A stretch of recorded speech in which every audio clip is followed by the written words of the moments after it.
Holy crap. People persist in doubting the evidence. Don't run and hide. Don't be afraid. Don't turn away any longer. The truth will set you free. You're listening to Jimmy Church Fade to Black on the Dark Matter Radio Network.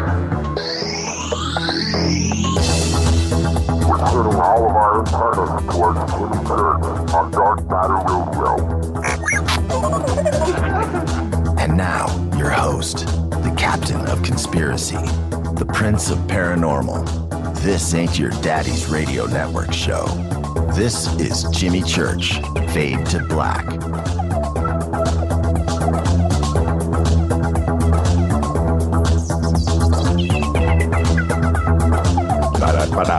Hey.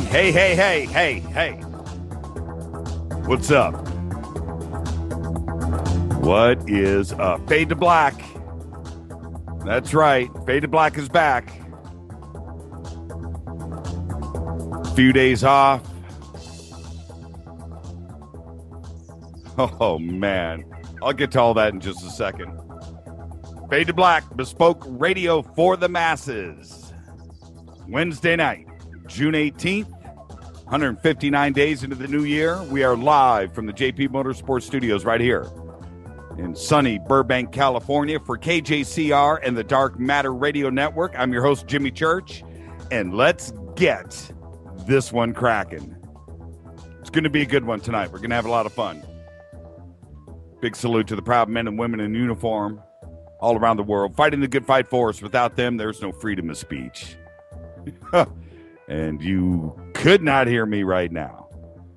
Looks like we're getting ready to go toe-to-toe again over in Iraq. It's nuts. There you go. All right. Today, let's get this one cracking. Let's go. Got this Twitter thing going crazy. Everybody trying to figure out what's going on. But it is hashtag DMRadioNet. That for now will keep everybody at bay. I think we're close. Everybody's talking about TweetDeck. I don't know, man. I don't know. I don't understand that stuff. But tomorrow, it might be a brave new world. But regardless, follow us right now at JChurchRadio. Hashtag DMRadioNet, and you will get in with everybody else. Oh man, we've got I got to tell you, it's going to be a great show tonight. Truthseekah, one of the coolest cats out there, and I've got to say, we're going to cover it all tonight. You have no idea. How's everybody doing? How is everybody doing? Hope everybody's great. Everybody listening all around the world, all over the United States, hither, thither, to and fro, north and south, east and west. This show is a humbling experience. It really is. And to all of our friends out there, welcome. Let's go. Anybody new, get used to it. Come back tomorrow, you get more of the same. It's always good. Today, one of my oldest friends, known this guy for a long time, really close. One of my oldest friends turns 51 years old today. Dizzy Reed of Guns N' Roses is 51 years old. And, I guess we're all getting up there in years when, Guns N' Roses, a member of Guns N' Roses, is 51 years old. You remember when we used to make fun of, the Rolling Stones when, they were in their 50s. Well, one of the coolest bands ever in the history of rock and roll. They're in their 50s now. But they're still doing it. And more on that in about 10 minutes. Twitter, Facebook, YouTube, everything is Fade to Black, J Church Radio, Jimmy Church Radio. Go do it. Follow, like, subscribe if you're over on DM Radio Net right now. You know what to do. Just scroll up, click on everything. Over on jimmychurchradio.com, over on our website, if you're listening to me right now, it's not really going to matter. But the TuneIn Radio app is there. So you just scroll. It's right at the top of the page. And if you feel the need, if you're not around your computer, you don't have your iPad in your back pocket, you're driving around in your car, you're out to dinner, you're over at your girlfriend's house, whatever, and you need this show, the TuneIn Radio app is right there. You click on the icon. It'll take you right to the Dark Matter Fade to Black page, and there you go.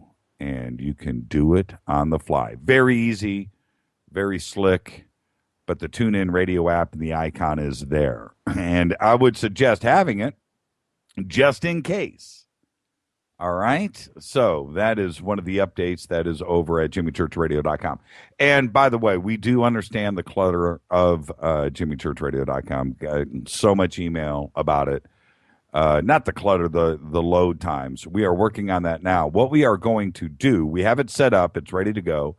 We're going to have another Fade to Black website that is going to have all of the media on it.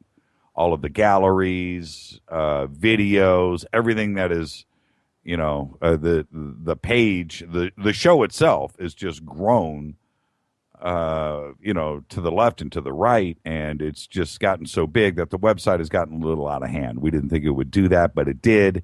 So we're in the process now of moving files and getting all that up. We will launch it. It's ready to go. So probably in the next couple of days, that will be up. The links will be there at jimmychurchradio.com, but you'll just go, click on that, and then all of the stuff, all of the big files, all of that other stuff is going to be somewhere else. So the page load times will be, down to a couple of seconds for Jimmy Church Radio, and we are taking care of that now. We listen to you. That's the point. All right? Contact in the Desert, again, this Friday, we will be announcing another 5 winners this Friday for Contact in the Desert. Go to jimmychurchradio.com, click on the banner. It's right there, Contact in the Desert. And that'll take you over to the Fade to Black Contact in the Desert page where you can register to win 4-day pass, a $400 pass to Contact in the Desert. We will be broadcasting there August 8th, live, Friday night from Contact in the Desert out in Joshua Tree. And everybody's going to be there, and I want you to come and hang out. All the winners of the show, or all the winners of the contest, we're going to bring you on the air. You can come hang out and try to take over the show. And you just don't know who's going to be walking by or sitting in with us. You want to sit down and have a quick question and answer session with Jim Mars. How'd you like to do that? Nick Pope, Wilcock. It's going to be going on that Friday night. So go and register. I want you to win. I've never really won anything in my life. And, man, winning one of these passes would be the bomb. So go and do it. Register. We are a co-sponsor of this event. And when you have an event like this that goes down just once a year where everybody is there, this is, if you're going to do something like this, this is what you want to do. This is the one. So go and do it. Contact in the Desert. All right. Let's see. So, yeah, Friday night we will be doing the next round of 5 winners. Tonight, we can do open lines with Truthseekah. So we will get to that. The call-in number is 323-825-5045. Always email throughout the show. Jimmy at jimmychurchradio.com. You can also do it on the contacts page if you want to do it in private. You can do that over where we use non-NSA, specially encrypted servers. All right. Email. Let's get to a couple of quick emails. I got something I'm going to do at 7:15, a little treat. Email. I just listened to your interview with Freeman and listened to your discussion on chemtrails. They are very real. And here's the scoop if you want it for the website and show. I was in Montana for work earlier this week, and I was observing all of the chemtrail activity.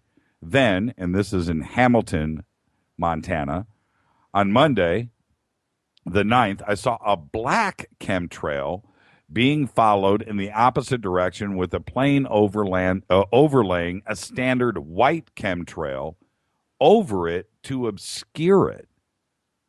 Obviously, even the most brain-dead sheeple could not say that the black chemtrail is a contrail. Would you like a video of the pics to post up? And yes, and of course we said yes. So we are waiting for those. That came in from Scully.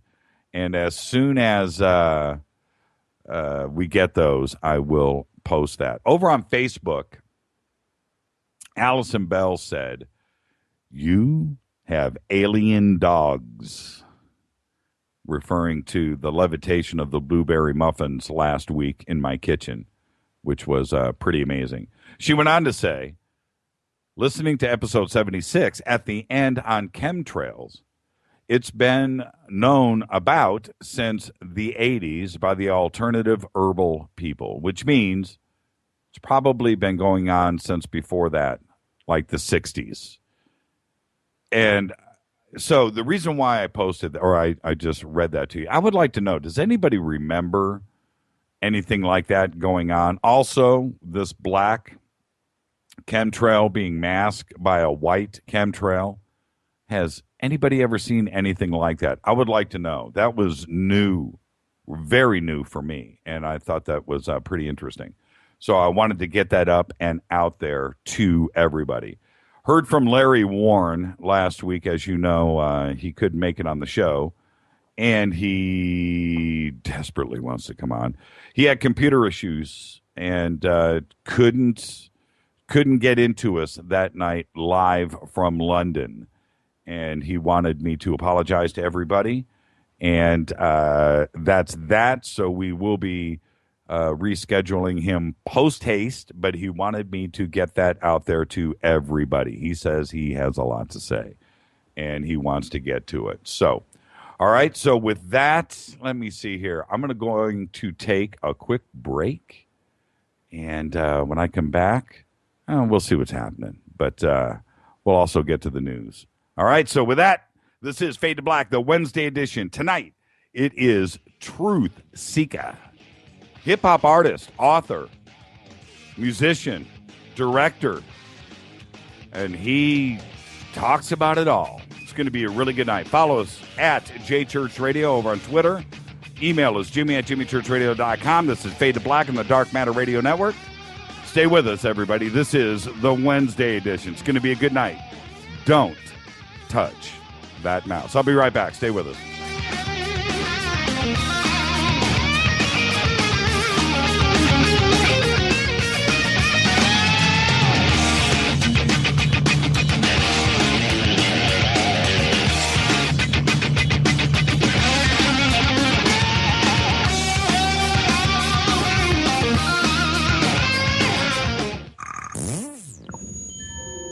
You're listening to Jimmy Church Fade to Black on the Dark Matter Radio Network.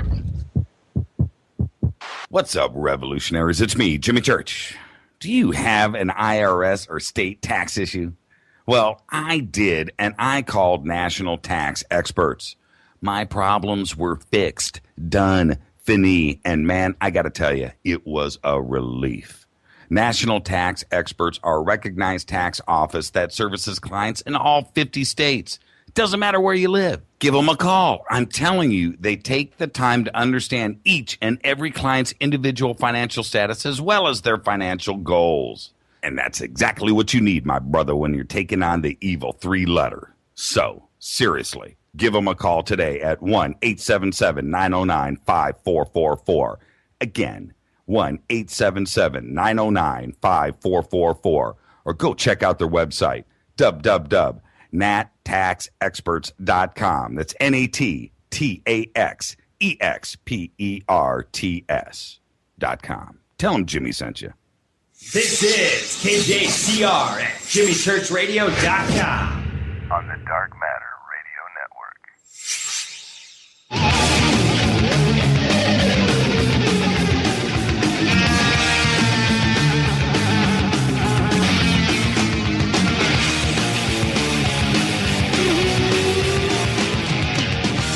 All right, everybody, welcome back. Welcome back. Fade to Black, the Wednesday edition. Follow us on Twitter at JChurchRadio. Hashtag DMRadioNet. You can shoot us an email to Jimmy@JimmyChurchRadio.com. You can also do that over on the website. All right, let's get this show cracking. We got a lot of stuff to get in tonight. In a little bit at the bottom of the hour, Truthseekah, hip-hop artist, seeker of knowledge. He's an author, filmmaker, gets it all done. And we're going to cover everything tonight. We're going to go from E.T. to the Vatican and everything in between. But first, before we do that, a little treat for everybody out there listening. I have on the line right now, and birthday wishes too, Dizzy Reed from Guns N' Roses. Dizzy, are you with us, my brother? I am, Jimmy. How you doing, man? Happy birthday, man. Well, thank you very much. I'm 39 years young today. Hey, you know what's funny, Dizzy, is, and I was thinking about this today, we have known each other for, let's not even say it, but it's been decades. But it's yeah, long time. Yeah, you're right. It's safe to say we've known each other since we were kids. And now, do you feel 51? Do you really? I mean, how you doing, man? I'm doing good. It's like I've been to the Vatican, but I haven't run into ET. So. I can cover half of the subject matter. Well, on a future show, we'll get you back on, and we can go to dark places, though, and I'm sure we can all share some stories. But, you're going out to dinner tonight, and, we reached out to each other today, and I appreciate you coming on the show. So I'm going to steal you for like 2 minutes, and then I'll let you go, and you can go celebrate. But you just got off a run right now, Guns N' Roses, out in Las Vegas at the Joint. How many nights did you guys play there? We were there for 3 weeks, so it's probably about 9 or 10 shows, I think. 9 or 10, and Larry Dolan, you remember from Cherry, the band, he was one of the camera guys out there, and I told him to go and yell at you. Did you talk to Larry? I don't know. Maybe he's the one that one of the camera guys hit our photographer accidentally, of course. They get beat up pretty bad down there, I tell you. It's not an easy job. What have you guys? I told Larry, I said, man, go and find Dizzy and tell him that you're Strawberry Larry from Cherry from Hollywood and Western and freak him out. It would have been really cool to do that. So what have you guys got going now that this run over at in Las Vegas, that's a 3-week run. What have you guys got going now for the rest of the year? I think we're taking a little time off. Hopefully, the band's taking some time off. Hopefully, we'll get some tracks together for another CD because there's quite a few. We just got to get them sort of organized and tightened up. But in the meantime, I'm leaving in July to go out on tour again with a band called the Dead Daisies that I've been playing with lately, off and on. And is it so a national tour? Is it going to be local? Are you opening for somebody? What is it? And how can we find? We start off with we're going out with Leonard Skinner and Bad Company, and then we jump off that, finish up a few songs, and then we're going out with Kiss and Def Leppard. I tell the story. Where can we get those tour dates? If you go to Dead Daisies Facebook website thing. You know what? We'll find it and we'll get it up on our site, and we'll get everybody that's local in those towns can find it there and go check you out. Now, I got to ask, this is the thing. This is between me and you, brother to brother with love. Chinese Democracy. And as you know, I did my little participation on that record, and I hung out with you for I don't know how many years in the studio when you guys were writing that and working on it. I don't know how many. And we had an entire wall of ADAT machines. Yeah, exactly. Yeah. And I don't know how many songs were written for that, or what you guys had to weed through to get everything down to what ended up being Chinese, because there were so many so many nights of recordings that it was years of recordings. Now, are you going to do that? And thinking you just brought that up, the wall of ADAT tapes. I have no idea how many tracks were recorded for that, but it was a lot. Now, this next record, are you guys going to try to get it out really quick? You're not going to make everybody wait 13 years, are you? No, because I don't want to be in my 70s when it comes out. But so what you mentioned, there was so many different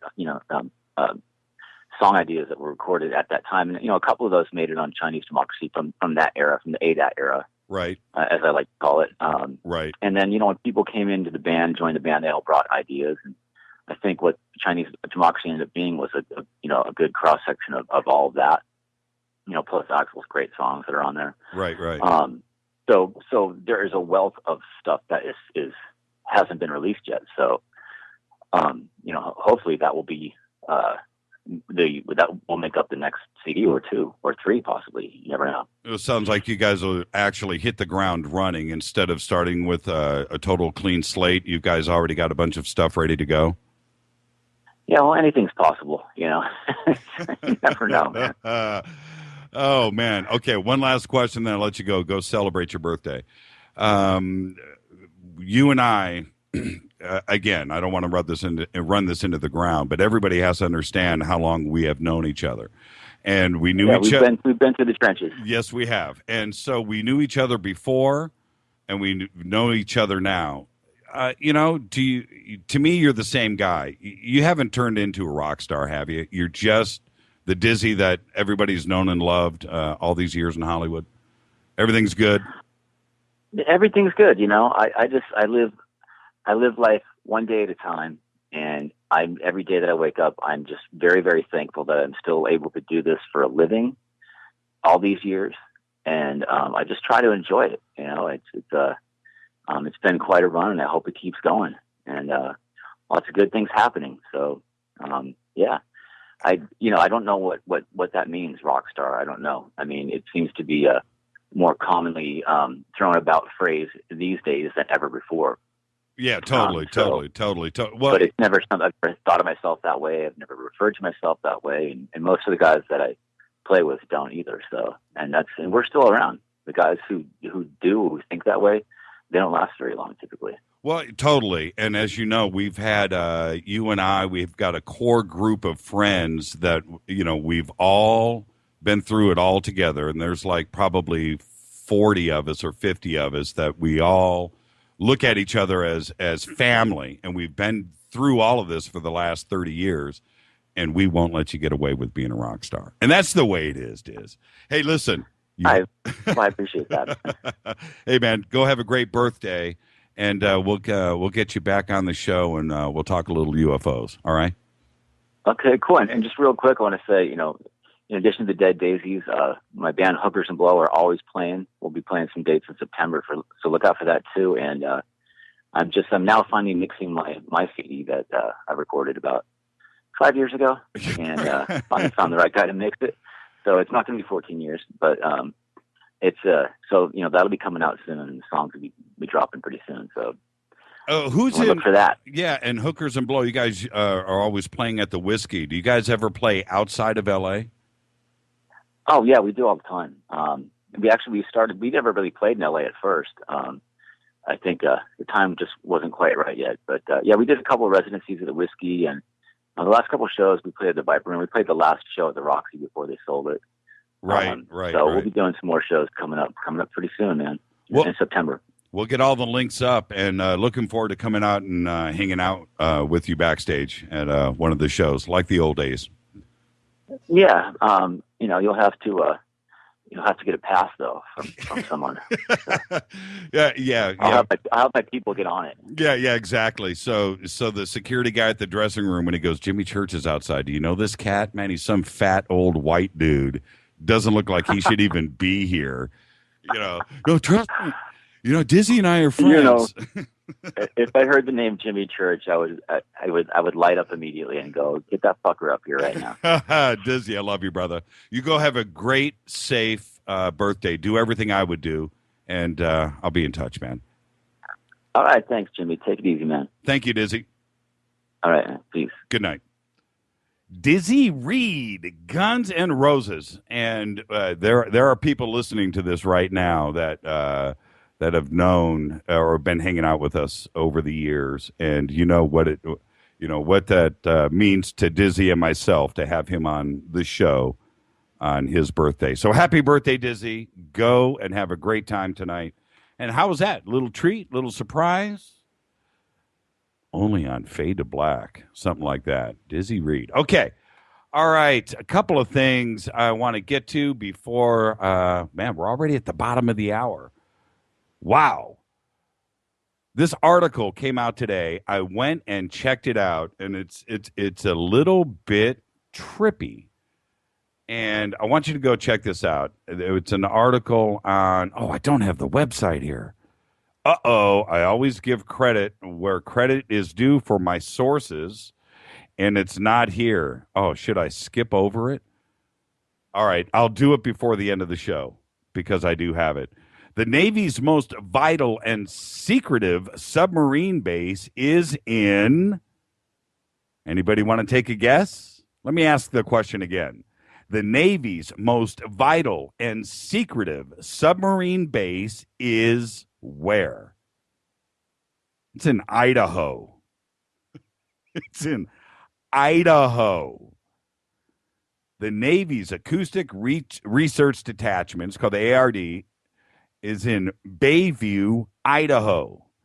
And take a guess at how far that is. Well, it doesn't even matter. It's landlocked. It's not anywhere near any ocean. But this is where all of the new submarine and surface ship shapes, subsystems, and everything else is tested. I went to the website, read the article, and the headline to the article is a little misleading, the most secretive, because it's kind of out in the open.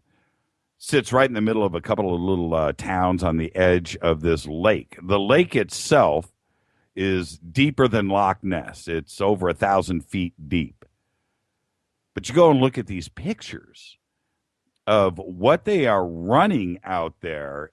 It is bizarre. And I just have to say, when with the Malibu deep underwater base, and then you get something like this, and you just wonder to yourself, what other Navy bases that are inland, that are landlocked, for no apparent reason are there? It's absolutely nuts. And all of the new ships, all of those really cool destroyers, all of that stuff is tested out there. All of the hull designs, the noise, how they surface, the shapes, everything is done there. And actually, like I said, it's not really that secretive because you can go stand on the shore and take pictures yourself. I will get the links up to this before the end of the show. It is absolutely crazy. The other thing I want to touch on really quick, the United States right now is flying F-18s over Iraq for surveillance. Not drones, not U-2s, but F-18s. And that's not a surveillance aircraft, is it? That's an intimidation attack aircraft. And if that is what's coming, I don't know. I'm not going to get into this whole ISIS thing that's going on out there. But what I do wish is all of our personnel, everybody that is involved, if we do go toe-to-toe with this little group, that everybody is safe. And I do mean that, and it is very important. But we're flying F-18s right now over Iraq, taking pictures, swooping down. Pretty crazy, isn't it? So, with that, when I come back, Truthseekah will be in the house. Looking forward to this. Going to be covering everything, man. I think we might even be able to touch into teleportation and singularity. I'm serious. When I come back, Truthseekah. Joe Rogan, Orion, NWO, ETs, time travel. It's all tonight. I'll be back right after this. Way out here, we listen to Jimmy Church on the Dark Matter Radio Network. dark matter. Dark matter. Dark matter. Dark matter. Dark matter. You're listening to Fade to Black on the Dark Matter Radio Network. ¿Qué tal, mis amigos? Yo soy Mario Carson, el tiburón, y los invito para que escuchen a mi buen amigo Jimmy Church Radio. ¡Claro que sí! Oi, oi, I'm Reese Evans. You're listening to Jimmy Church. This is Revolution. The revolution will not be televised. The revolution is on radio. Ciao. I get my hand and some scrolls that I'm holding. A mystical experience just like Joe Rogan. I'm chilling with Ethereans and a light that is golden. They say they are the Syrians with love and devotion. Sparring with the devil, I'ma put them in a chokehold. Fighting with the devil, we gon' battle in the dojo. Raising my vibration through Kundalini yoga. Building out my chi, I feel it rise like a cobra. Sitting in a posture that's shaped like a lotus. Clearing out my mind cause my mental is focused. My eye is single, pineal is open. Herbs and spices, incense smoking. Concentrated breath in my lungs I'm holding. 3-part breathing, the energy is flowing. Sitting in the silence, the now and the knowing. I'm thinking about my karma, my reaping and sowing. I'm speaking to my father, I'm praying for my homies. Reflecting on my memories, reflecting on my journey. Who are my friends and who are the phonies? Who are my partners and who try to control me? I will not let them rock me, I will not let them roll me. I will not let them stop me, I will not let them slow me. Order of my All right, everybody, welcome back. Welcome back. That is Truthseekah. Did you catch those lyrics? It's every subject I talk about every night, every week, every month on the show, all in one verse. And that's what I'm talking about. Truthseekah. This is Fade to Black. I'm your host, Jimmy Church. This is the Dark Matter Radio Network, the Wednesday edition. Follow us on Twitter at JChurchRadio. Shoot us an email right now. Jimmy at jimmychurchradio.com. Pierce the veil of the producers. Let's get it going. Let's get this one cracking. Oh, man, I'm excited. Truthseekah is a voice awakening in this current generation. After becoming involved with dark energies as a teenager through seance, ritual, and witchcraft, Truthseekah found himself in a battle for his own mind. In an effort of liberation, Truthseekah called out to God and found solace. Through his own journey, Truthseekah has found many universal truths through the study of ancient texts and practical experience of these divine rights, and has also made it his mission to share them with the entire world.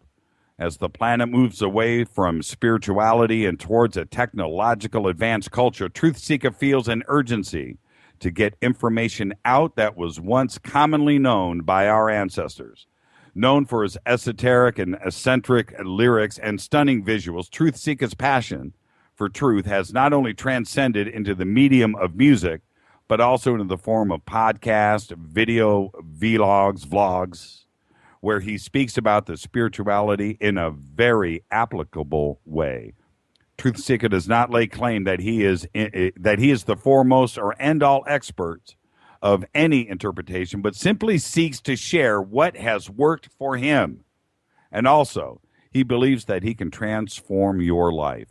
The recent release of his best-selling album, Awaken the Fire, on 4/20/12, through the Lost Children of Babylon, completes the convergence of the man and the music. I would like to welcome to the program right now, humbly so, Truthseekah. How are you, sir? I'm great, brother. How are you? I am doing fantastic. And I got to say, well, first off, thank you. And I have promised everybody just about every subject matter that I always talk about every night is it's almost in one verse in one of your songs. And your knowledge, I've done my reading, and I've got to say, you are on a mission, aren't you? Yes, sir, I am, and I think I've been led down these certain paths for a reason, and just collecting the knowledge and understanding that I've been led to my whole life, and kind of led to a pinnacle at this point, and we're just putting the information out there, and we're getting a lot of feedback. We're getting some breakup on the line, Truth. You know what? I'm going to reset And I am going, you know what? Write this number down right now. You ready? I'm going to give you a number to call. Call 323-825-5045. Call that line. Call that line directly, and we'll bring you right on. Give me the number one more time. 323. Oh, now you're clear. Okay. Oh, yeah, you're clear. Good. You're clear. Let's move on. You're on, and when I say that you're on a mission, what started this? I mean, I want to back up, and I want to talk about your book a little bit, but the whole thing started because you kind of went to the dark side a little bit. And what did you see when you were there, and why did you pump the brakes and come into another direction? What happened? Let's start from the beginning. Well, to start from the beginning, I think what piqued my interest in the paranormal and the supernatural was a experience I had as a child, very young. I would say about 4 years old, waking up in the middle of the night and being pinned to my bed by these two pretty big shadow figures that were pinning me down to my bed. Woke up in tremendous fear, couldn't speak, couldn't move, but I felt them laying on each side of my chest, pinning down to me. After that night, even as a child at a young age, I knew that there was something going on. This was nothing that we talked about. I wasn't, familiar with anything like this. I wasn't, into watching scary movies or anything. And had this experience as a child and knew that something was going on, that there was something beyond this realm of existence that we are living in, that we can touch, taste, see, and hear. So, I guess being curious as a child and as a teenager, I began to get into scary movies, began to get into supernatural movies, and it just really piqued my interest for the supernatural. And then whenever I got older, I got into, was looking for God, looking for spirituality. I got into a church, and I really didn't find what I was looking for. And so then I began to get around certain people who were into Satanism, witchcraft, Wicca, a lot of different spiritual paths, dealing with a lot of negative energies. And I was led to a man who was pretty much a warlock and taught a lot of the kids and a lot of youth in the neighborhood would actually hang out, and he would teach them on Friday, Saturday nights, and they would basically have parties. And I really took to him and learned everything that I could, and really piqued my interest for what he was talking about, some of the different things. And there was an experience that I had as a teenager that I was spending the night at this guy's house, and I was living out of town. So while I was staying there, I ended up, I was a misguided youth, and I was into drugs and alcohol and, heavy, metal music and gangster rap music and stuff like that. So I actually stole some stuff from this gentleman and had it across the street in my bag, so that when I was going to go home, I would have, some of his belongings. And it was actually a video game that I stole from him, and stole some other things from some other friends. But we were hanging out at his house, and they were getting ready to have like a little party on like a Friday night. And while we were sitting in his living room, there were some other gentlemen there who I'd never seen before, and they were dressed in all black. They were all, mid-age, I would say from 30 to probably from 30 to 40 years old. And one of the guys came walking in the house, and he actually had the video game that I took from the gentleman who was staying at the house, and he walked in and he handed it to him right in front of me. Okay, hey, Truth, we have to reset this phone line. You're coming and going, and I don't understand why it is doing it. But and I don't know if it's on this end or your end. Yeah, I've lost it. So look, I'm just going to go ahead and take a quick break, and we will just reset things. I'm going to call you right back, and we got to get a clean line going. Okay, so with that, let's just take a break. I'll call you right back. Okay.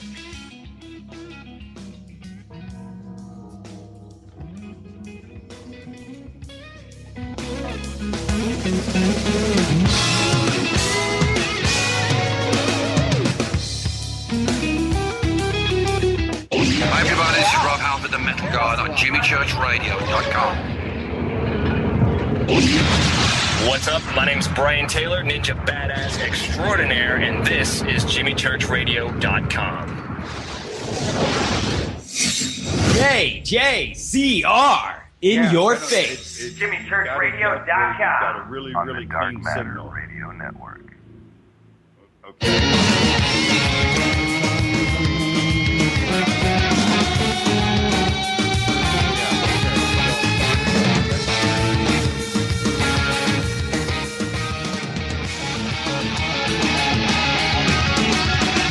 All right, everybody just heard that. I didn't mute my microphone. You gotta love it. All right, let's just go straight back into it. All right, Truth, are you there? I'm here. Now, see, now you're crisp and clear now. Crispy and crackly clear. Okay, so you were saying that you had these video games and they were in your bag. So let's just pick up right there. You leave the house, you've got these video games. Okay. Well, me and my cousin was at this gentleman's house, and there was a lot of other people there as well. They were getting ready to have a party on a Friday night, and one of my other friends walks into the room and hands the gentleman the video game that I actually stole from him. And he looks at these other guys who were there, dressed in all black, older gentlemen, and they look at each other and say, "Okay, let's do it." They stand up and they all walk to the back of the house one at a time and leave everybody else in the living room. Well, my cousin didn't see what was going on, but when I seen it, I knew that something was up because these people were actually involved with our gang involvement as well. And I thought that we may, get jumped to get beat up from, for stealing from these people. So as soon as I seen that, I got up and I walked outside and I got my cousin to come with me. And we walked outside and there was a guy out there talking to some girls around his car. And I said, "Hey, can you give us a ride down the street?" He said, "Sure." So we got in his car. He gave us a ride down the street to where my girlfriend was living with her parents, and he dropped us off down the street. We walked towards her house, and we was going to try to spend the night in her tree house. Well, we were hiding in the bushes, getting ready to run to the tree house so her parents wouldn't see us or catch us or anything like that.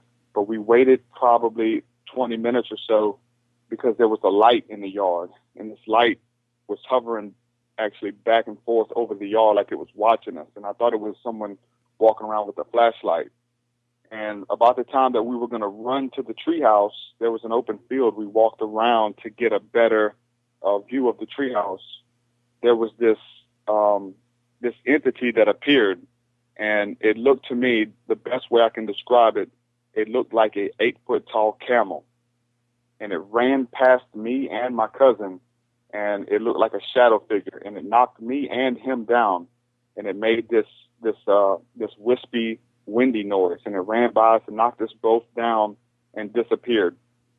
And we both got up, startled, and we ran to the treehouse. And after that, there was a bunch of weird stuff going on with me where I would hear voices and hear the wind would start blowing in my house when no one was home, and I'd hear whispers coming through the house and things like that. And come to find out, he had a protection spell on his belongings, so that if anything happened to any of his belongings, these spirits would go out and retrieve the goods. So what they did was when they got up and went to the back, they put this spell and summoned what is known as an elemental spirit that came and got his belongings back from him. So you would think that I would have learned my lesson from that, but it really piqued my interest, that I knew without a shadow of a doubt that something tangible existed beyond this reality. My first question, which is an easy question, is, well, okay, you didn't learn your lesson, but did you take his stuff back? I mean... Well, yeah, they got all the stuff back because they got the bag that I had everything in. So, yeah, they got all the stuff. Now, you said it looked like a camel. Was it as big as a camel, too, as well? Yeah. Really? Yeah, it was about 8 foot tall. Yes, sir. And what color was it? It was a shadow. It was a shadow figure. It was like it was solid black, all black. that must have okay, yeah, it piqued your interest, but did it scare the crap out of you too as well? I mean, Oh yeah. Yeah, exactly. What happened next? And when I say what happened next, from this point forward in your life, also before this event, were you a believer in anything like this and anything in the paranormal? Had you experienced anything like this, or was this like a first-time event and a life-changing event? Well, like I was saying, whenever I was, 3 to 4 years old, I had the experience while I woke up in the middle of the night and was pinned down to my bed. Right. But these are the two pivotal things that happened. But I was definitely into the craft. I was definitely into studying Wicca, Satanism, and kind of mixing all the different, crafts together. And whoever had different religious books, we would read them and do, practices and things like that. So we was definitely open to this stuff, and was definitely open to, trying to see something that was real, other than what we were introduced to through the Christian church. So yeah, that's what happened. And, there was different movies that I would watch that would pique my interest. I remember watching the movie The Craft and seeing what they were involved with and just, wanting that to be real. And when I found that there was entities or spirits that actually existed that someone could summon or someone could, be involved with, that right there piqued my interest more than anything. When I've got an email that I want to read to you here in a second, but for myself and for everybody that is being introduced to you for the first time, I want to clearly define what your role was when we're talking about witchcraft or Wiccans and so forth, because we know that there's good, bad, black, white. There's Wiccans, which are there's so many definitions out there. So when you talk about not only your book, but what you were when you were a witch, or I mean, I'm saying the wrong things. I want you to define it so I understand and everybody else exactly what we're talking about. Then I'm going to get to this email that was just sent in. Okay, well, it was kind of like an enigma, because we would try to practice Wicca, which is known as white magic or good magic, right? But I lived a very destructive lifestyle as a teenager. Like I said, breaking into houses, was in the gang involvement, drug use, alcohol use as a teenager. And so we were messing with the spirits. We were trying to tap into the spirit realm and make contact with the other side, but we were always around negativity, violent music, Marilyn Manson. We were into vampirism. So we were mixing a lot of stuff together. So for me to say that, okay, this is, we're going to let this claim all on Wicca or all on Satanism, we mixed everything together. And needless to say, that's where, we kind of got into trouble, mixing all that together, because we opened up doors that really, whenever you're trying to walk out a spiritual life, when you're trying to deal with the other side, it really involves consecration. And if you don't, that's where people end up being possessed, end up being oppressed. And really what led me to go basically schizophrenic at a certain point after all this happened, doing different seances and chants and open up my mind to different spirits. So I'm not going to say that it was just Wicca that we did. We had a lot of Wicca books. We had a lot of Aleister Crowley books, Anton LaVey, things like that. So it was a mixture of everything that we were doing. And in the beginning, was it just for fun? Because it's kind of cool, and I mean, was that the intention, just to see if you could make it happen, and then it just spiraled out of control, and you realize, at some point, you guys probably took it a step or two too far? Yeah, like I said, from watching a lot of the supernatural movies and things on television, wanting that to be real, wanting God to be real, wanting angels to be real, and all this type of stuff. And it's always a theory. There's a lot of people who are skeptics and actually don't believe. But when we wanted this to be real, and then we tapped into it and found out that it was real, then it was basically no holds bars. And we didn't we were kids, and like I said, we were, real destructive and had a lot of negative energy. And so when a lot of people hear this stuff, we definitely want to put out a warning that you need to be careful trying to tap in or play with Ouija boards or anything like that, because it is real and it is very dangerous, and it really calls for a consecrated life to mess with anything on the other side, whether it's good or bad. What do you do? I mean, do you speak to kids about that? When I say kids, somebody that's not an adult yet, but when they, hey, tonight, Bobby and Mary are going to come over. We're going to break out the Ouija board. Do you step in and go, hey, check this out? Well, yeah, that's what the information is there for. That's what the book is there for, and the podcast as well. That because there are a lot of people whose interests are piqued. There's a lot of people who are having supernatural experiences and encounters with spirits, with ghosts, with angels and demons and entities and things like that, and they want to know answers. They want to know what's going on. And someone like myself, I was involved in church and went to the youth group and things like that, and I would have dreams and visions, and I would take them to the youth pastor and the pastor to ask for clarity and what did he, what does this mean? And they couldn't give me an answer. They said it was the devil, that we needed to pray against it, but it wouldn't stop. So that's the thing. Like, people are having these experiences even at a young age. Like, these are happening to kids who are having dreams and seeing prophecies and visions, and they put them on medication that would silence these voices, where they quit seeing these type of things. They put them on medication to stop this. So that's why we're trying to just bring out some awareness that I think people's interest in this field, even at a young age, is legit. So, but we need to have someone there, some people there to kind of guide them in this, so that they don't go crazy, so that they don't go mixing everything together and talking and trying to summon evil spirits to take over their mind, things like that. So there'd be some type of, guidelines when dealing with the other side. So here's although you've kind of answered this, but this is the email. So it's just this is helping all of us, and myself included. So here it is. It says, most American witches today are what we would be called good witches. That is Wiccans, who are environmentalists and feminists and interested in positive spirituality that harms no one.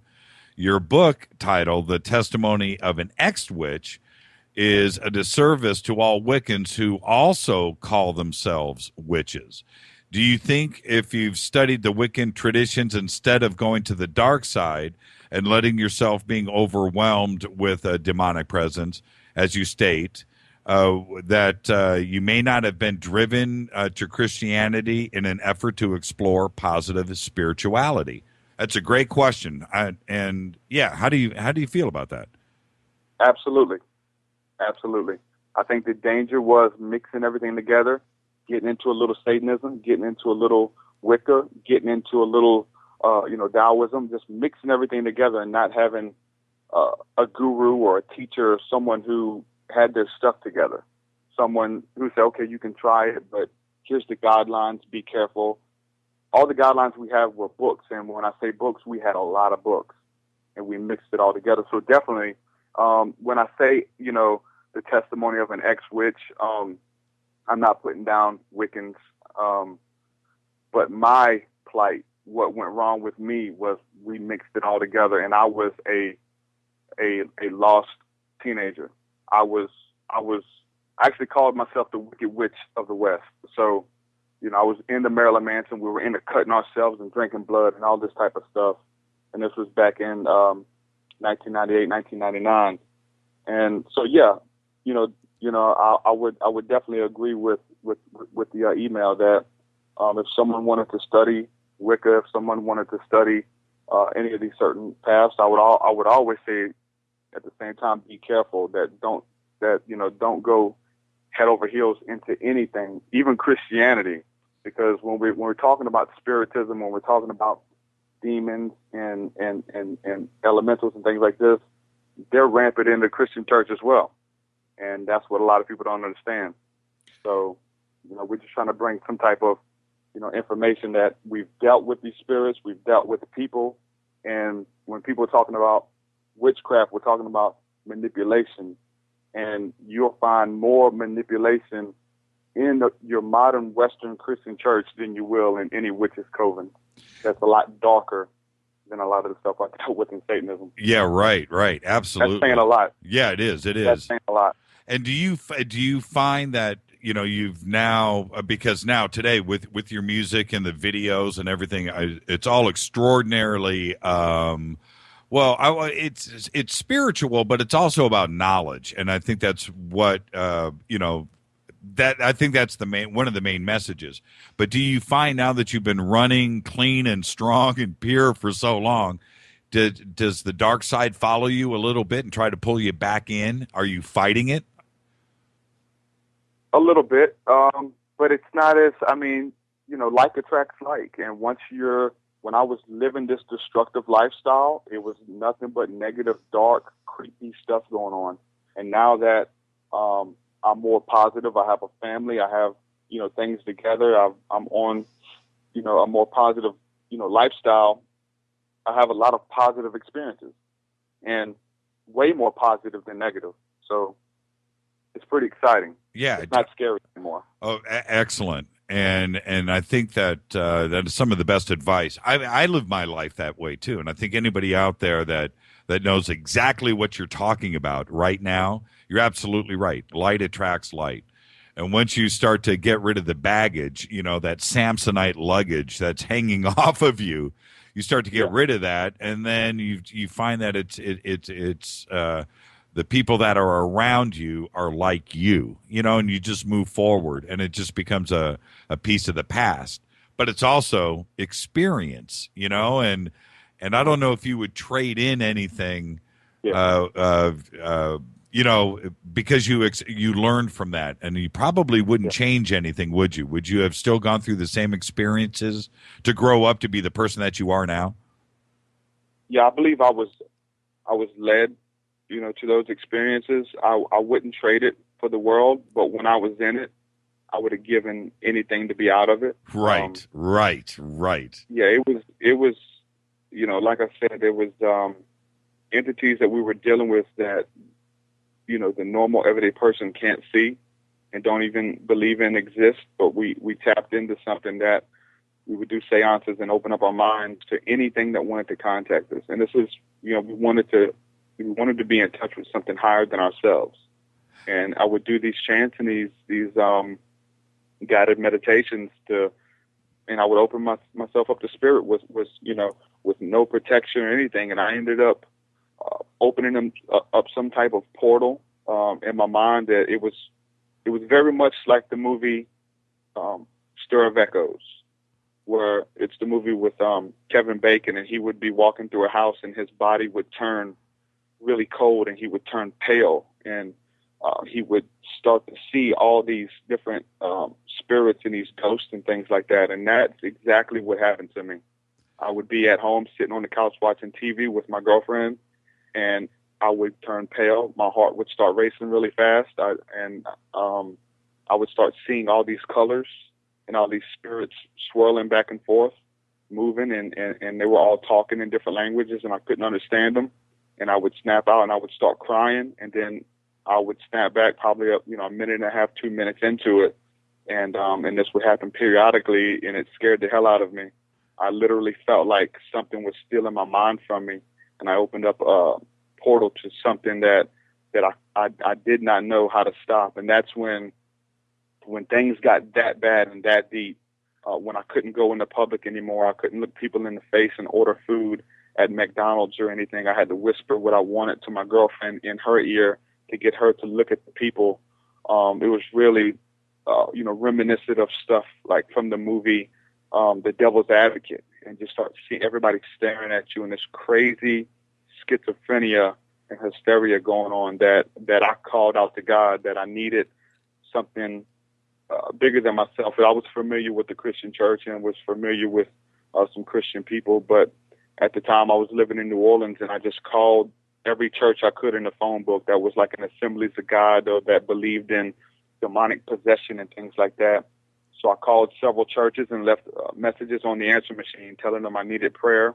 I felt like I was demon possessed, and like I said, it was several churches that I left the message on, and one church called me back, and the pastor ended up coming over to our house and speaking with us and praying with us and picking us up and bringing us to Bible study.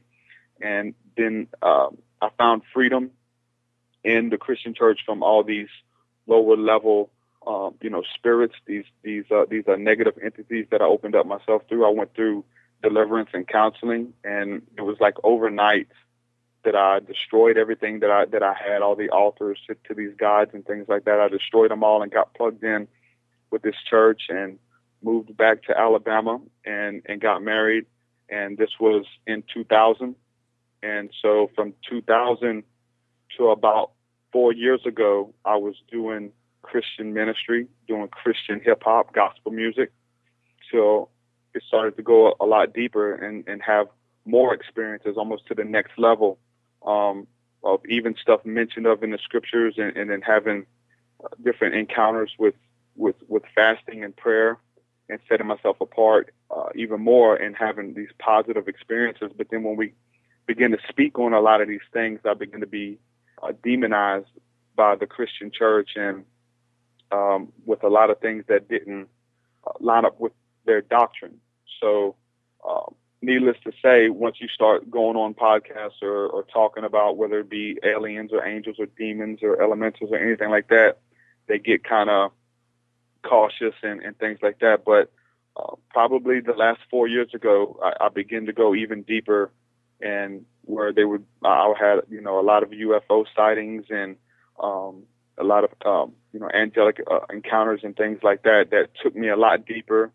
And I also got into the work of Manly P. Hall and Jordan Maxwell, Michael Tsarion, and I actually reached out to these people, and because I couldn't talk to anybody in the church, and I've talked to Jordan Maxwell on the phone for hours at a time, and he's helped me through some of my hardest times on the other side of this darkness. So that's where I'm at now. So it's really just that transition from, okay, I'm a Christian minister, to now, like, I'm still a minister. My goal is to still help people, to still give people light and knowledge in God. And, but it's not the dogma.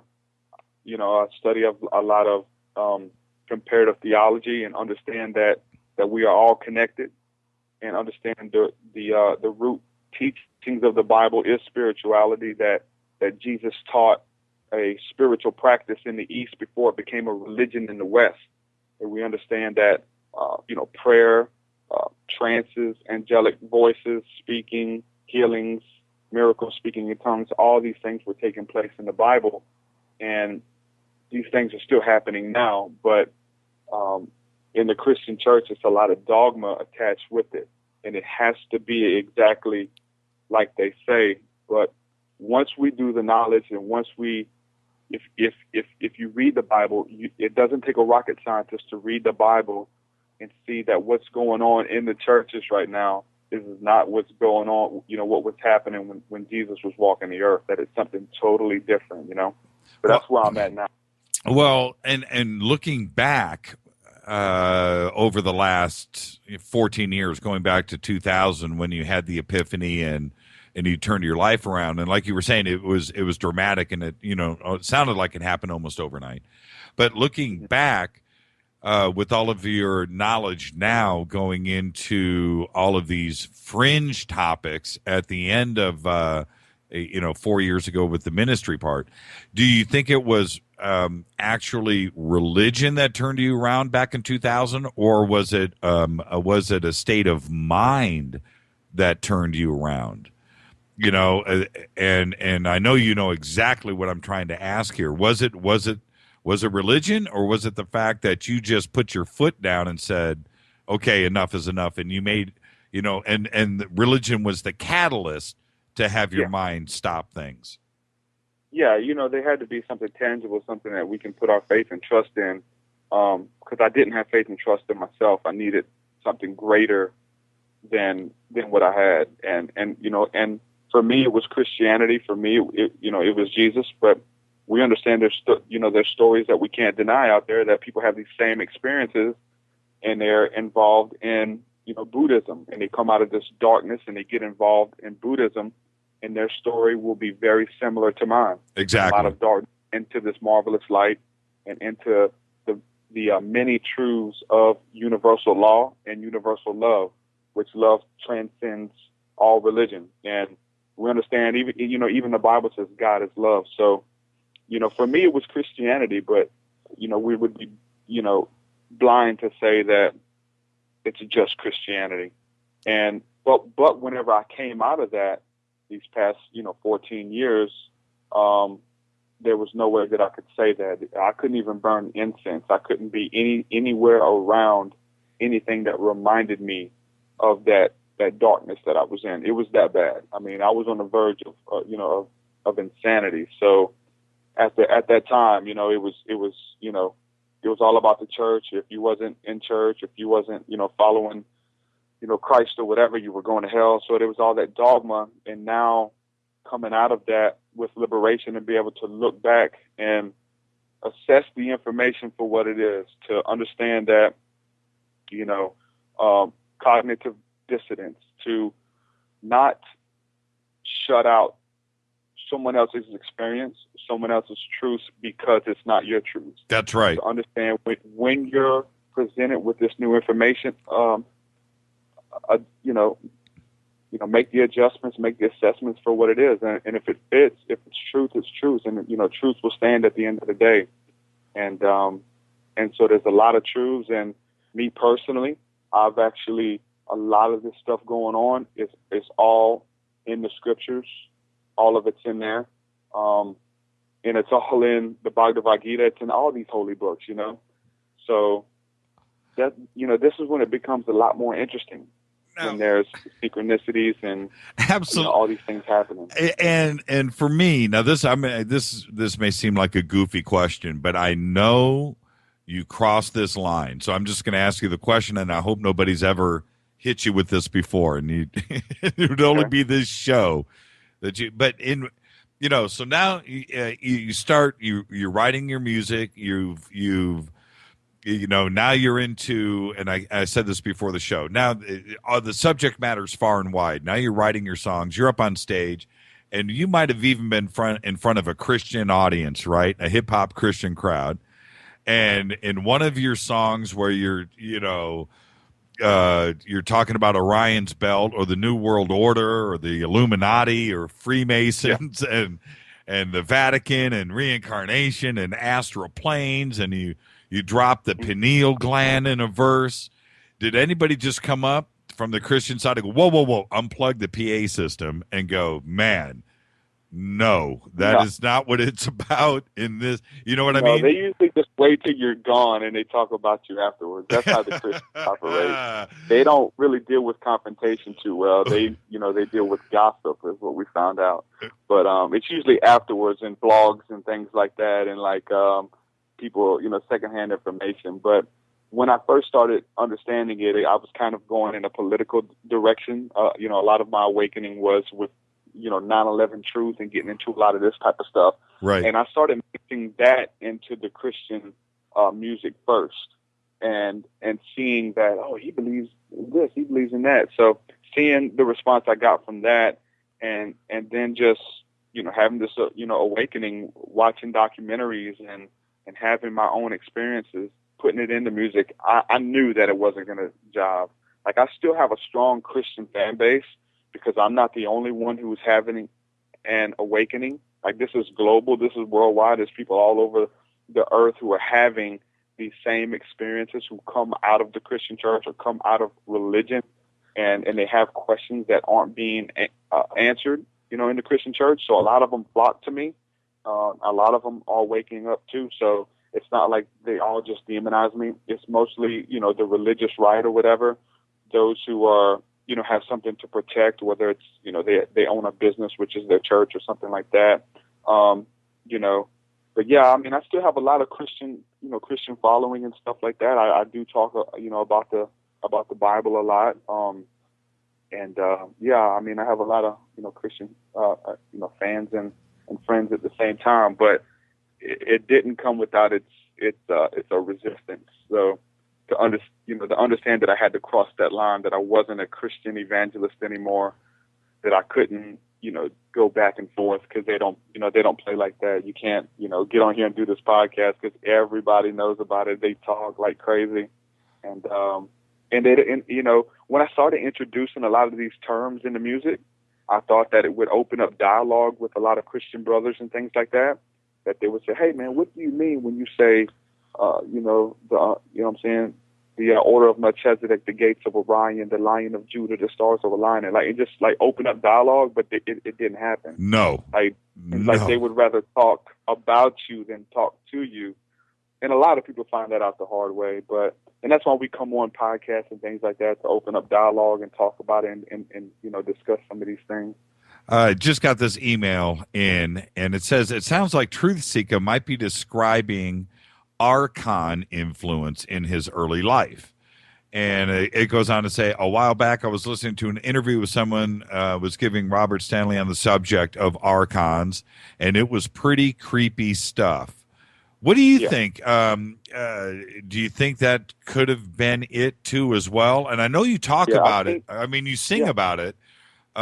So let's talk about Archons for a minute. Do you think that was part of it?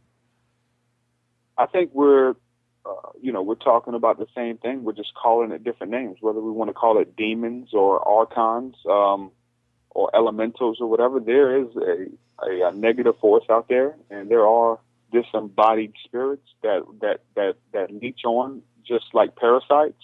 They do exist. They exist, physically on the physical plane. We can easily get out a microscope and pull some creek water out of the creek and look at it under this microscope, and we'll see all of these creatures, these microorganisms that feed off of other life, and they're swarming, and we can never see them with our naked eye unless we had a trained eye, which is your third eye. Then you're able to look in the spirit and able to discern what type of spirits or what types of archons, and people are actually able to see this.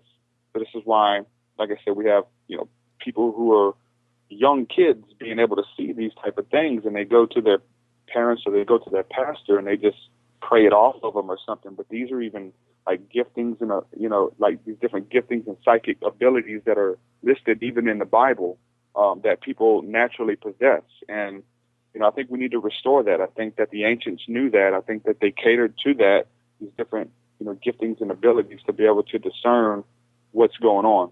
So with comparative theology, I think a lot of times we are talking about the same thing, but we have different names for it.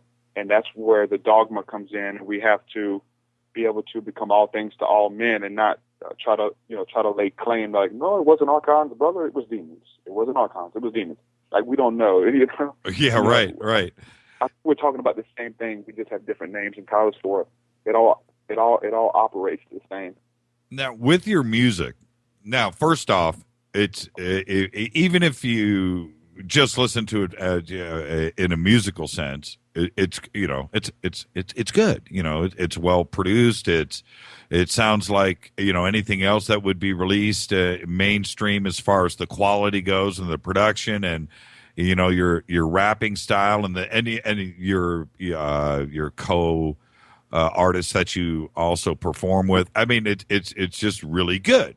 But have you ever had, it's playing along, then have somebody go, wait, what did he just say?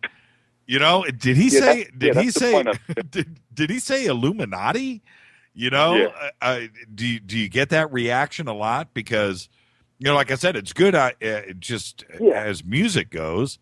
And then suddenly that's part of the art. That's part of the art. I mean, some of the music that I grew up listening to that really piqued my interest was a group called Bone Thugs and Harmony. Yep. And they actually rapped really fast, and I could listen to their songs 70 times and not be able to rap one all the way through, but I could hear any other song on the radio and hear it twice and know all the lyrics. And for marketing, there's good reasons for that, but for me, with that analytical mind and wanting something deeper, I gravitated towards the Bone Thugs and Harmony type. And so then when I got into watching different documentaries such as 2012 Enigma by David Wilcock and things like that, I was led to some music by a group called the Lost Children of Babylon. and that's who I'm affiliated with now. And they spoke about a lot of these things that I'm speaking about now, but even on a much deeper level. And it was the same thing. I could listen to their music 70 times and not be able to recite something all the way through. And it was so cool because I would be doing my own studying, whether it's reading some of the works of Manly P. Hall or Pythagoras, looking into some of his stuff. And then I would read something and it would tie together with some stuff that the Lost Children of Babylon was rapping about. So like with them, you had to have Google and Wikipedia to listen to their music. So that was my influence too. So that I'm going to use these phrases and terms that the average ordinary person has never heard, Right. So hopefully it would pique their interest, that they would Google what I'm talking about and look into it, and that it would open them up to a higher realm of existence, and just sort of just start asking questions at the very least, With I've listened to almost all of I've listened to everything that you've sent me. I've listened to everything on the website. I'm sure there's more out there, but it's probably, there's very little Christianity in your songs now. In fact, there might be only a reference or word, where on the flip side, it's like everything that the show is about. And I made a list of stuff just listening to two tracks, okay. Right? So this is what I got here. I got Joe Rogan, Summer Solstice, Orion's Belt, New World Order, ETs, time travel, pineal glands, pyramids, shamanism, astral planes, reincarnation, prophecy, Freemasons, Illuminati, the Vatican, and I stopped there. I could that's nothing to you, is it? But what I mean is, so I hear you. Yeah, you're way on the other side of the fence now in your message from a Christianity sense. This is a whole nother, you've opened up every door here. You've left no stone unturned. And well, what's the message now? If it's not, here's the thing, and I'm going to let you know a secret. Most of the stuff I'm talking about a lot of stuff mentioned of in the Bible. When I'm talking about going into the dream state, when I'm talking about going into a trance and things like that, like most of this stuff is mentioned of in the Bible. But as far as taking the biblical terms off of it and just calling it what it is, see, like the Bible talks about psychic abilities. Obviously, it doesn't use the word psychic abilities. It doesn't use ESP. It doesn't use telepathy. But these manifestations are mentioned of in the Bible, and it's called spiritual giftings in the Bible. And it goes into much detail about how to operate in this. It talks about walking in the spirit and not walking in the flesh, which is the carnal ego. And so I'm talking about a lot of these same principles, but I'm just taking the Christian names off of them to appeal to a much larger audience and to understand that these truths are universal. And it's not just marketed to Christians or whatever, like they own the claim on speaking in tongues. I talk about speaking in tongues. Right. Speaking in tongues. Right. That's a Christian experience. That's not just for Christians. It's called Glossala, Bacchus, all these other voodoo practices. They speak in tongues. It's not just for Christians. The Holy Spirit, the Kundalini, we're talking about the same thing. So I may change the wording on you. I may switch it up. And so I may even be talking about UFOs. If I mention a UFO, to me, with my understanding with the scriptures, I'm talking about the chariots of fire mentioned of in the Bible. Right. The cloud by day and the fire by night. Mm-hmm. These experiences that, that I've had. So with the artistic side of it, it opens up to understand that there's a lot of different names that other people are calling this. People are having, we could do a song about archons and we can use that terminology, but I may be talking about being demonically oppressed and possessed. So the artistic side, for me, it opens up a lot wider. So what I will do is I will take a term or take a principle that's very, very easy, something very shallow as far as like prayer and meditation. And I will describe that in as many ways as I can. I'll describe the feelings, the sensations, the energies, the fears going into that. I will describe it and make prayer and meditation sound so complex that it's very articulate. And then I will take something as deep as the Pythagorean theorem, as deep as going into a trance, speaking in tongues, and I will make it sound very simple. So I'll take these deep truths and make them sound very simple, and I'll take these simple truths and make them sound very deep. Therefore, that's what I believe is unique to my art and what I do. And a lot of people have flocked to it. I get a lot of people. So like I said, you're going to have to use Google, and, we could be talking about some Christian principles, which, that's what I've studied for 14 years, the Christian Bible. So I know it. Like, I didn't just read it. Like, I was taught how to study and to break them down and to read the scriptures that we're not taught about in church, the ones that talk about trances and the ones that talk about how God operates and how these demons operate that are mentioned of in the Bible that we've never even heard about. Like, these teachings, I've never heard these teachings before, but when we read the Bible with an open mind and without dogma or prejudice, see, what it is whenever you go to church or whatever, you listen to information and you read that part in the Bible, you're already going to be taught how to interpret that. But once you get to the stage that everyone who is having an awakening, you have to go to the stage that you have to unlearn. And you have to get to this point where you say, I know nothing. And you have to start over from scratch and let God teach you, let your higher self teach you, the Holy Spirit, whatever, and just learn from spirit and not deal with the teachings of men or what the Bible calls the traditions of men, and just accept the truth for what it is. And it becomes a lot more interesting to just understand the truth and accept it for what it is. Like I said, it becomes a lot more interesting. Yeah, you touched upon this earlier. I want to reach back a little bit. You had mentioned, UFOs and chariots of fire and other references that are in the Bible. Is that how you do you feel that we were visited back then by ET, and those were that was the way that they referenced it, in the Bible, the best way that they could, get it written down as they understood it?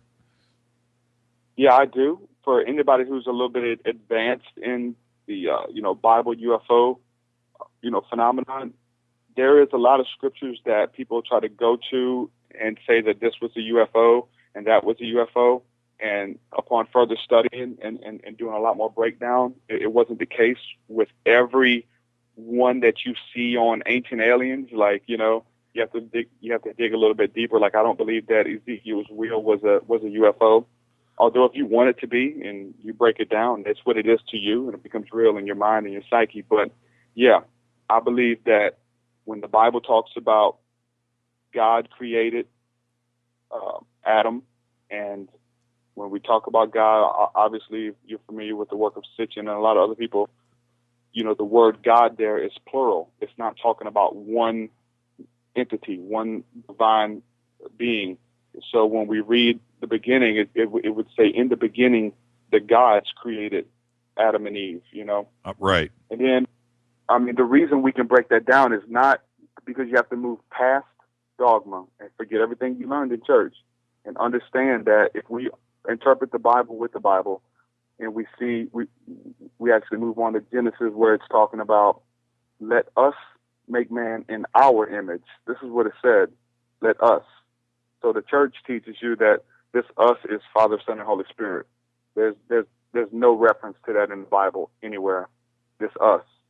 Then we have the Tower of Babylon, where it says, let us go down and confound their speech. Let us. This is this us speaking, the same us that created you and me from the beginning. And then we see in Genesis 18 and 19, this us actually came down. And these were three beings. This was God, capital L-O-R-D, the Lord, and two other angels with them. And this is what is known as the Elohim. This is a plural race of intelligent beings that created mankind. According to the Bible, this is the us. And so, yeah, if you wanna say that these are ETs or these are angels or whatever, people call them by many different names. Obviously, Palladians, they have different types of sects and things like that. Right. But I believe that what we are in touch with and what is watching over us, they do fly, they do travel from heaven to earth. That's very clear in the Bible. I've had many experiences where I've been able to see them travel from heaven to earth. The book of Enoch goes into much detail that talks about when they're in heaven, their appearance is that of fire. So when we look up in the sky, we see these fiery chariots flying around, and they stop on a dime. You can see this, almost any night, especially if you go out with some binoculars or something like that, and you spend enough time out. You can see some amazing things in the night sky, even with the naked eye, even without all this equipment. Like, I've spent a lot of time gazing into the stars, gazing into Orion's belt, and talking to God, and fasting and praying, and I've seen all this stuff, and I'm not the only one. This is not privilege just to me. There's so many other people who have had these similar experiences and coming with very similar information. So, yeah, I believe we were created by these beings that are watching over us. They've been here since the beginning. I believe they have our best interest in mind. I believe they're visiting. I believe you can talk to them. I believe they communicate telepathically, even in the Bible. All this stuff is backed up by the Bible. And so I think that we all have a piece of the truth, and we all have a piece of the information, and we all have a piece of the puzzle. And I think that if we all take our piece and we put it together, then I think a picture begins to form. But if anybody says that, Sitchin was right, all of his books were right, he was, we need to follow his teachings. No, I believe that the First Baptist Assembly was right. No, I mean, they got some stuff that's really good about brotherly love and compassion and things like that. But when it comes to understanding the universe and the way things work, they're not the foremost knowledge to go to. But so, like I said, I think we all have a piece of the puzzle, and we, as we share our stories, as we come on podcasts, and people release the fear. When I release the fear, and not be scared about the people listening now who know me in daily life, and they're like, oh, he's kind of out there, but we had to get past that and understand that it's for the greater good of humanity, that many other people are having these experiences. And if it helps one person just by me sharing my experience, then I'm happy.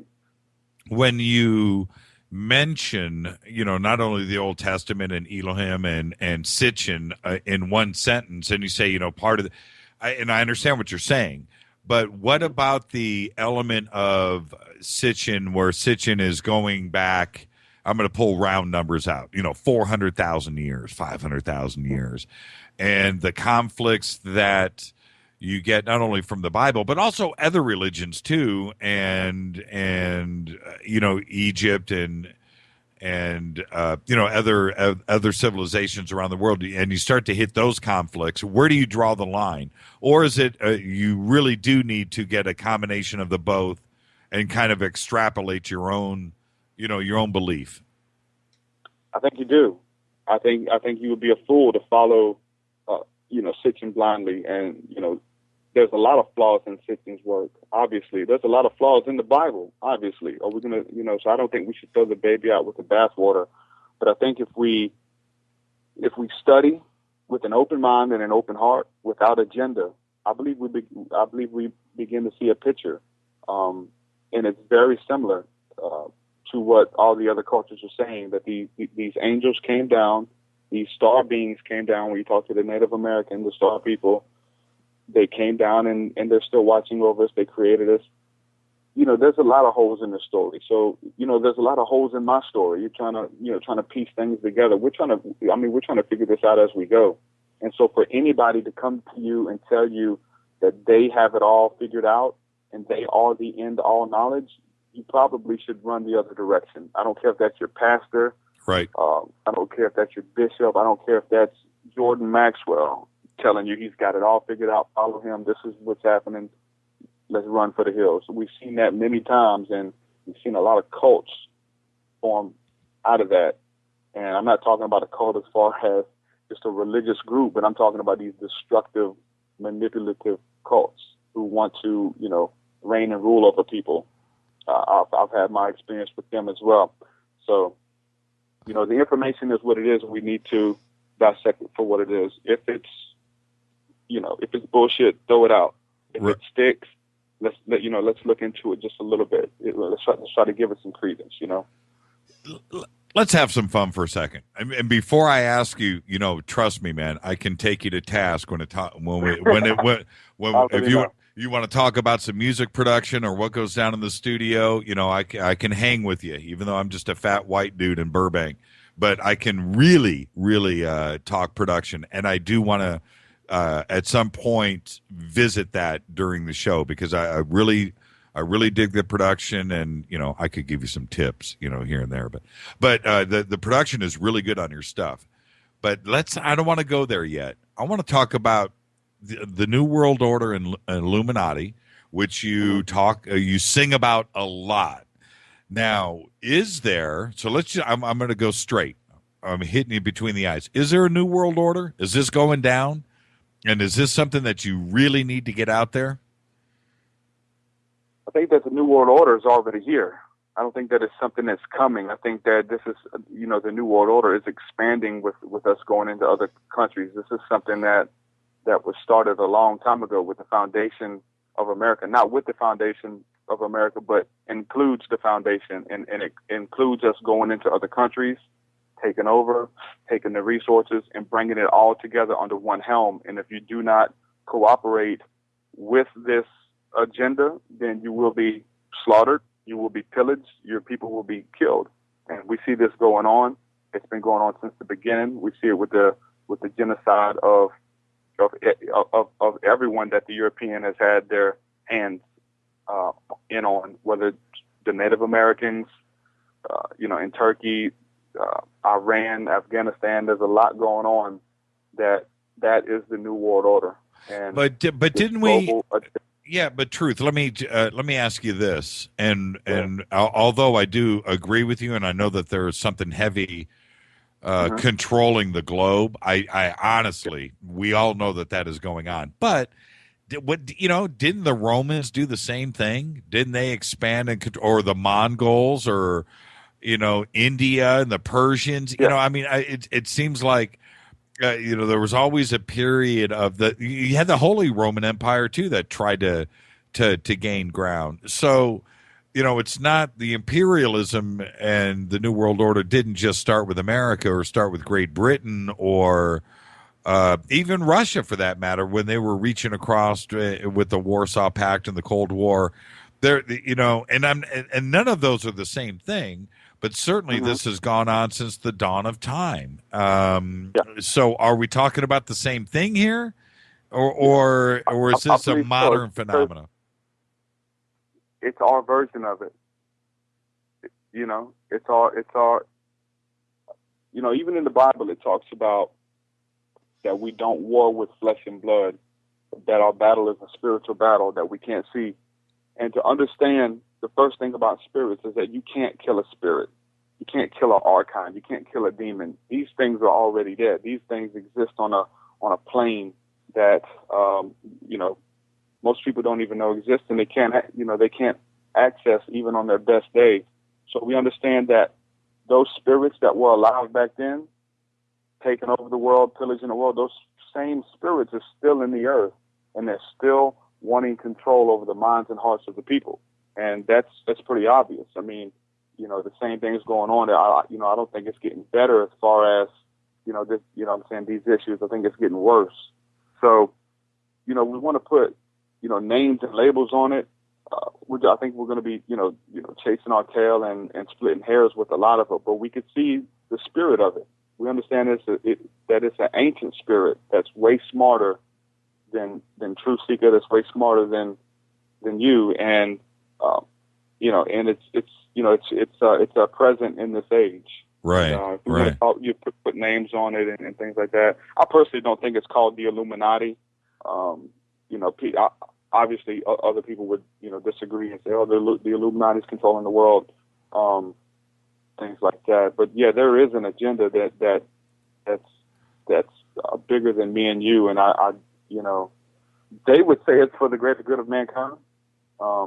Me and you, we may have different opinions on that, but So the Archon, now the Archon influence, now this is where I'm on the same page, and I'm sure that we're going to get a lot of response and reaction out of this, but it's the Archon influence that is influencing what people would term as the NWO or Illuminati or just bad governments in general or treatment of people or just, you know, I don't think anybody is born bad, but you have an Archon influence or a demonic influence or a negative influence, and that is truly what is trying to control things, then that is the foundation of everything.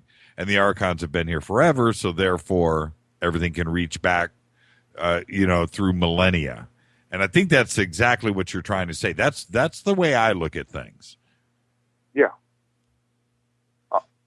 100%. This is spoken of in the scriptures that these spirits, these spirits are still here. If I refer to the Bible. If you're familiar with any other holy book, you can probably say the chapter and verse where these same principles are repeated in many of the other holy books as well.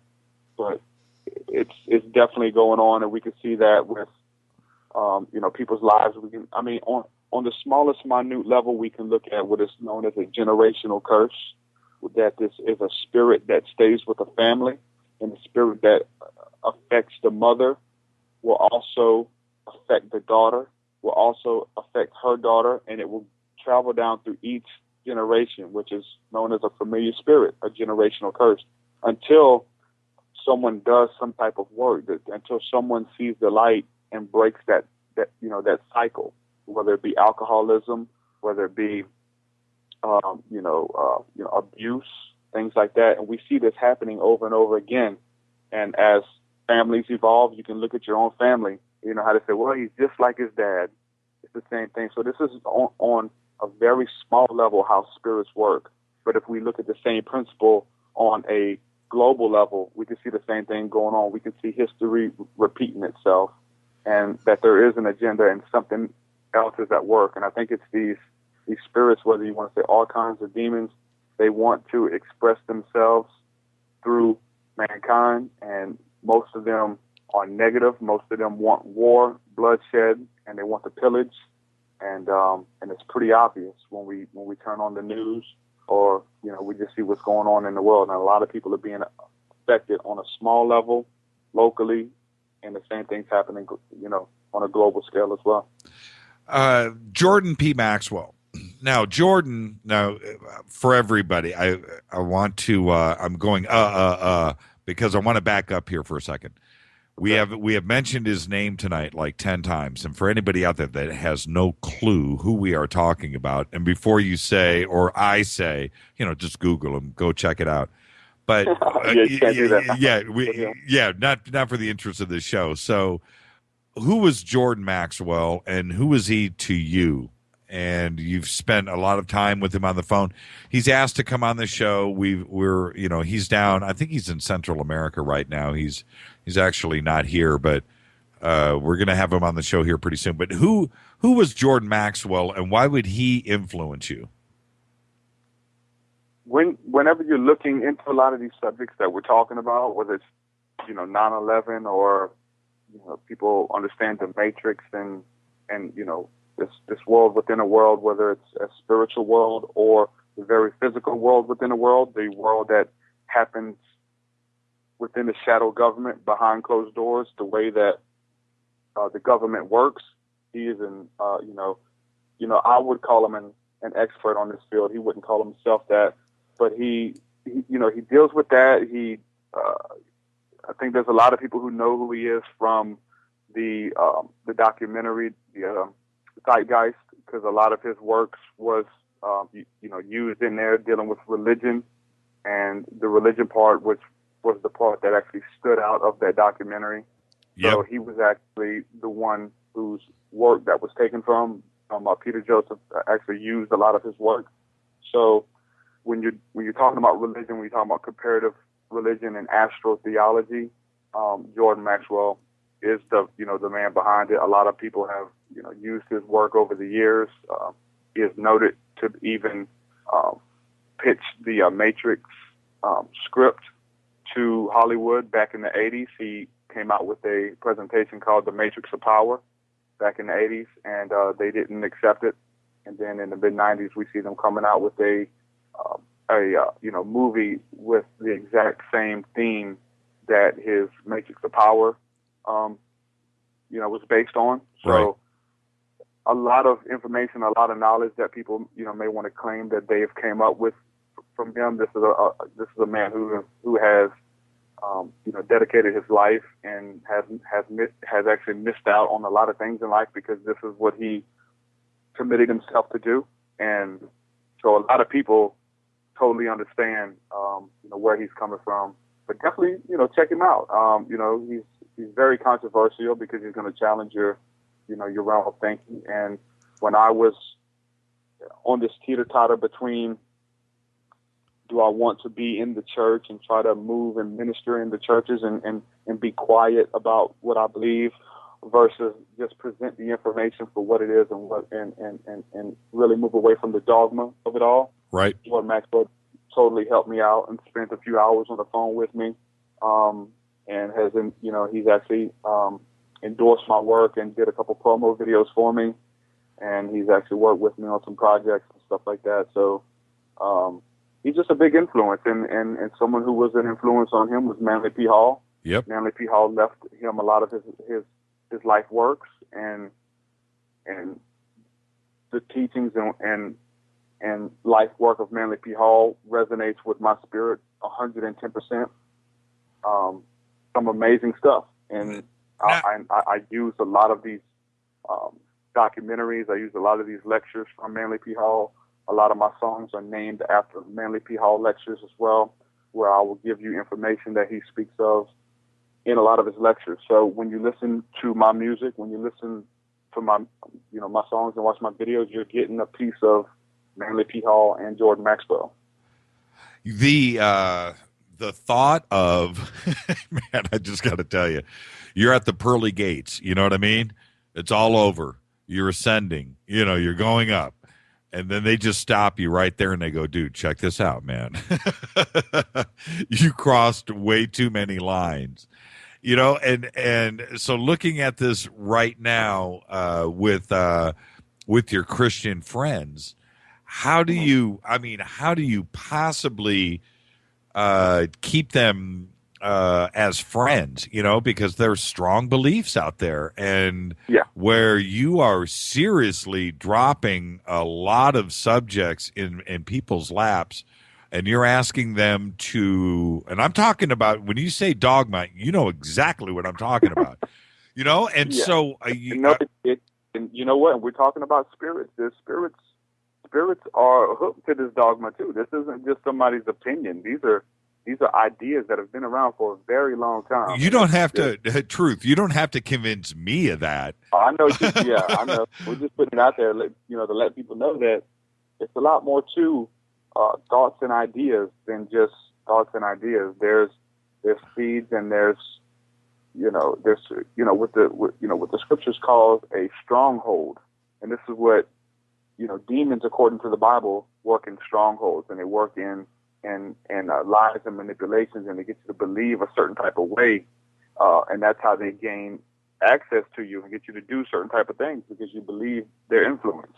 So dogma, I'm telling you, whenever we opened up the show and I said that there's a lot more black magic going on in the Christian church rather than in a witch's coven, I'm being 100% real on that.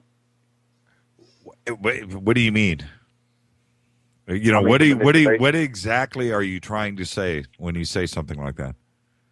We really have to devote a whole show to it. I've been doing Christian ministry for, like I said, over 12 years, and I've seen some really messed up stuff.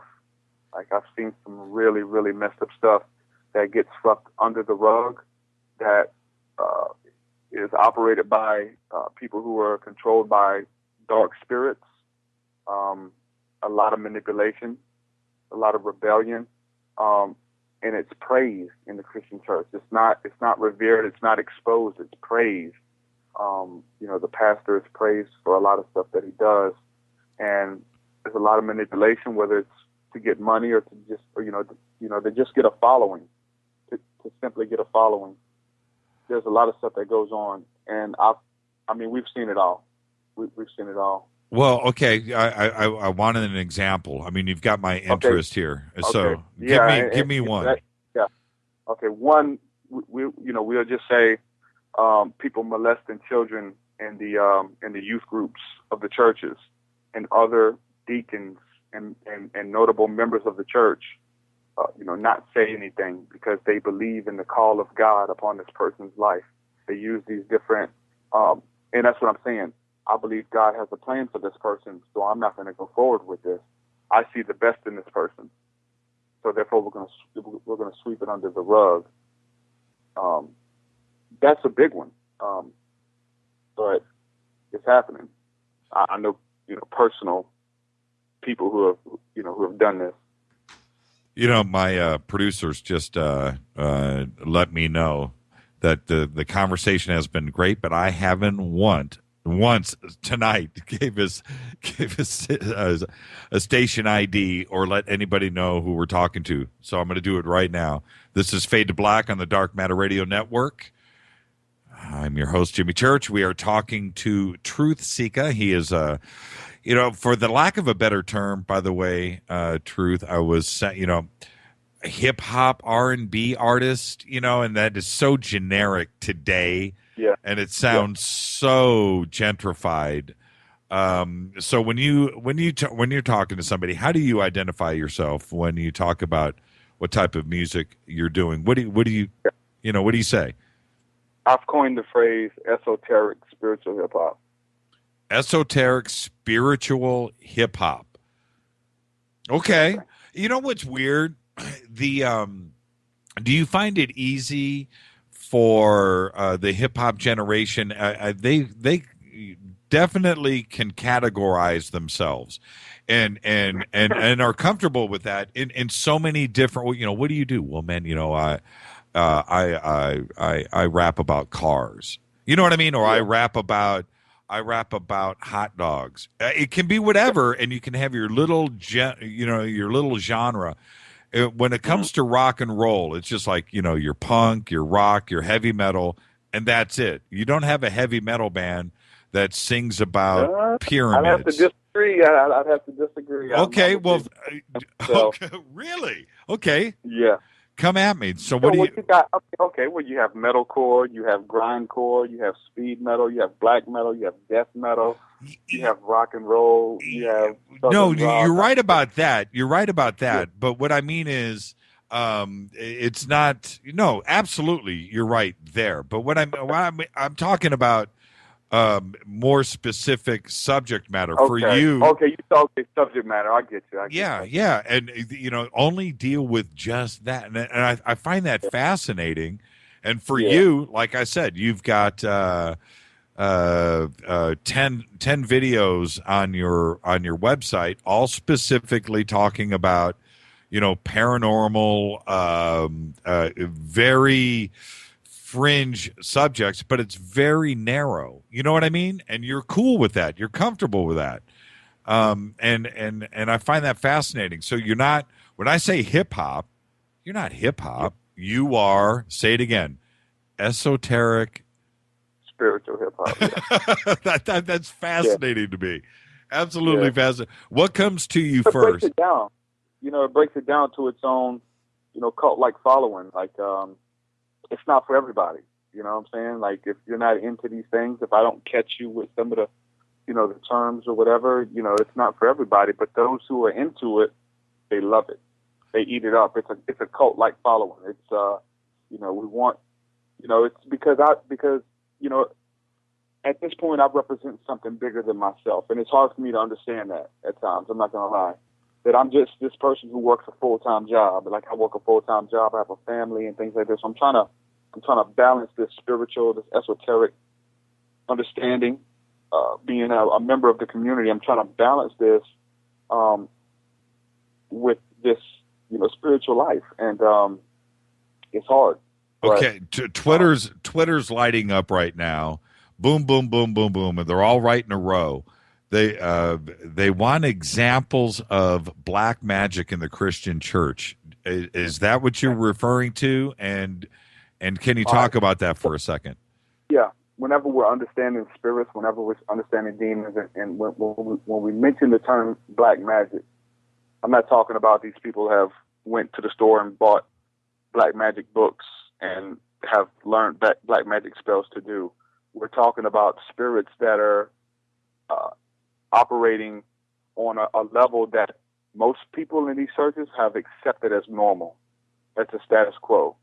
We're talking about, and it's always these extreme cases like Jim Jones or whatever, owning a church and flogging people in front of the church. Like, this stuff still goes on.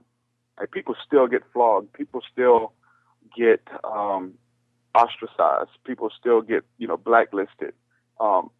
People still are made to have sex with the pastor. All of this crazy stuff that's going on in these churches right down the street. There's a church on every corner.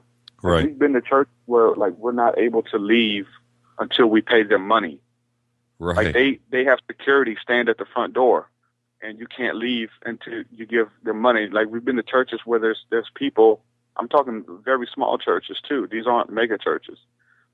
Churches where people will stand at the door of the pastor's office with guns, guarding him as a bodyguard. And but when we're understanding demons, we're understanding witchcraft. The root of witchcraft is manipulation. So if we're gonna talk about casting a spell, it is to manipulate matter. When it's to take something and form it into something else. So the same thing is going on with the psyche of the people, whether it's through someone who is just a little bit more charismatic and will do a certain type of thing to get their way, to bend the consciousness of the people in that church, to get them to give money, to tell them that if they don't give money, then that they're going to hell. I've got friends who have had pastors tell them that, they were having problems with their marriage and went up to church for prayer. And the pastor said, unless you give us money, we're not going to pray for you. And the manipulation there and the witchcraft there is them thinking that that's legit. They think it's normal. Well, I haven't been given. I haven't gave money this month. I have to give the pastor money so he can get these demons off of me. And it's like that right there. You don't understand what that does to people's minds. You don't understand what that does to people's psyche. And it happens so much, and there's so many different cases. And the thing about it is people accept it as normal. It's normal. It's okay. Why do you think a guy like Jim Jones or David Koresh or, any of these other fringe what's the word I want to use? I almost don't want to call it a Christian organization, but that's what they hide under. Why we're all smarter than that. You would like to think that you're not going to get suckered in to something like that, but it happens. And hindsight always 20/20. Totally. But how does it happen? I mean, how can you manage to pull in 1,000 people, like-minded? Is it their personality? Or is it the other side? Is it just people wanting to belong to a group that they could never belong to before, and they're suddenly accepted? A little bit of all of it. Because I used to have this thing where I was upset with the pastors for misleading the people and guiding the people wrong and just in it for the money and stuff like that. But we understand that the people want these pastors to tell them what they're telling them. Like, they want to belong with these people. And we're talking about this, and it's a lot of it seems all subtle. And I know people want these examples of witchery going on in these churches, but I'm giving you very practical examples. This Remember I told you about the guy who came to visit me when I called his church and I needed prayer, right? Right. I was coming out of all this darkness. This guy came. He came to our house. He prayed with me and my wife, which was my girlfriend at the time. he prayed with us, and he came and he actually picked us up and brought us to Bible study, brought us to church because our car was acting up. And I was coming out of some dark stuff. Like it was still like it wasn't an overnight thing. It was a long, hard road out of hell.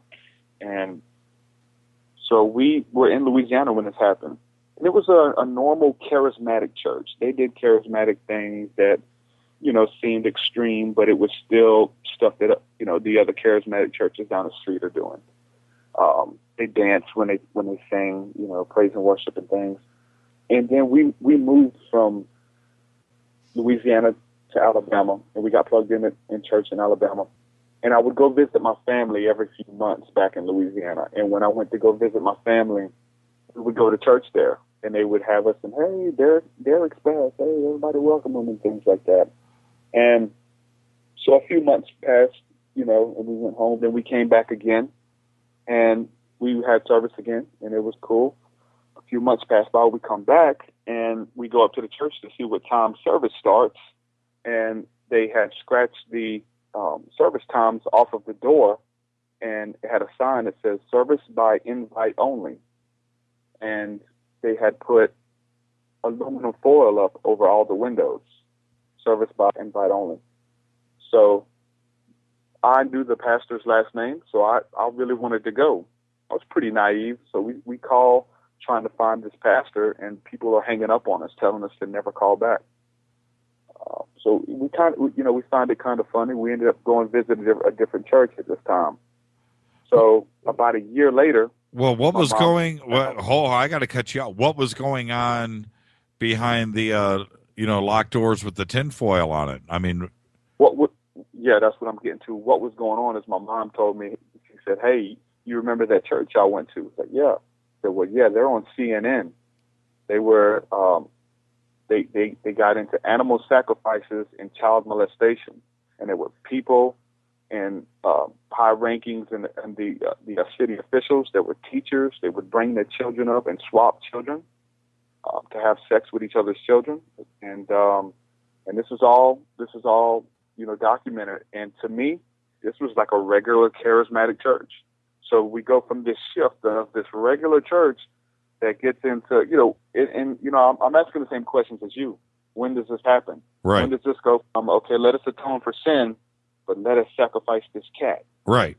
Right after service. Like, I'm with you. I wasn't there. I left. But come to find out what they were doing is they would find people who were in these situations who weren't that mentally stable, and they would go visit them, and they would pick them up and bring them to church, much like they were doing to us. And he would gain their trust.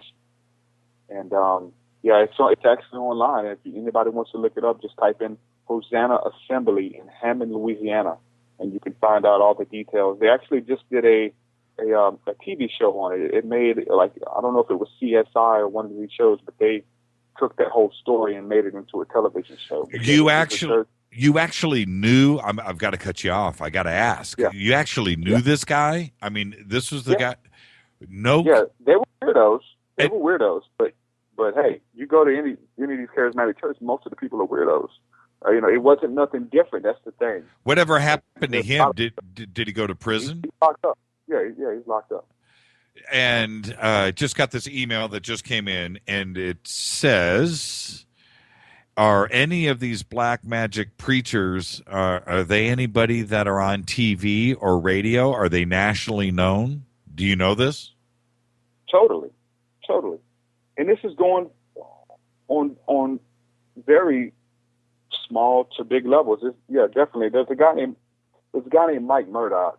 Don't get me in trouble. Slow down. Don't get me in any trouble. About manipulation.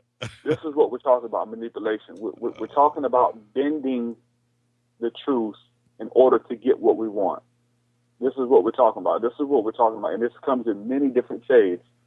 So there's a guy who would tell you that if you send me $1,000, God said he would send you 10,000. And he gives you the big spiel on it and things like that. And he tells you that God told him it took to these scriptures and these scriptures and this. That's manipulation. That's taking the truth and bending it to get what he wants. That's what witchcraft is. This is what we're talking about. It's not always as extreme as drawing a pentagram or a Baphomet out of blood and getting in the middle of it and summoning 7 demons to come and help you preach the sermon. It's not like that. It's a very practical ways that bends the consciousness of the people to get them to do what you want. And it happens on many levels. With, we were talking earlier, you mentioned Aleister Crowley.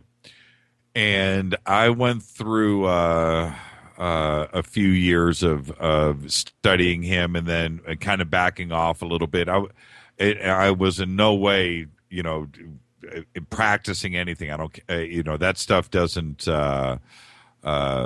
It's not something that I was ever really curious about. I was curious about the man himself, and so with Crowley.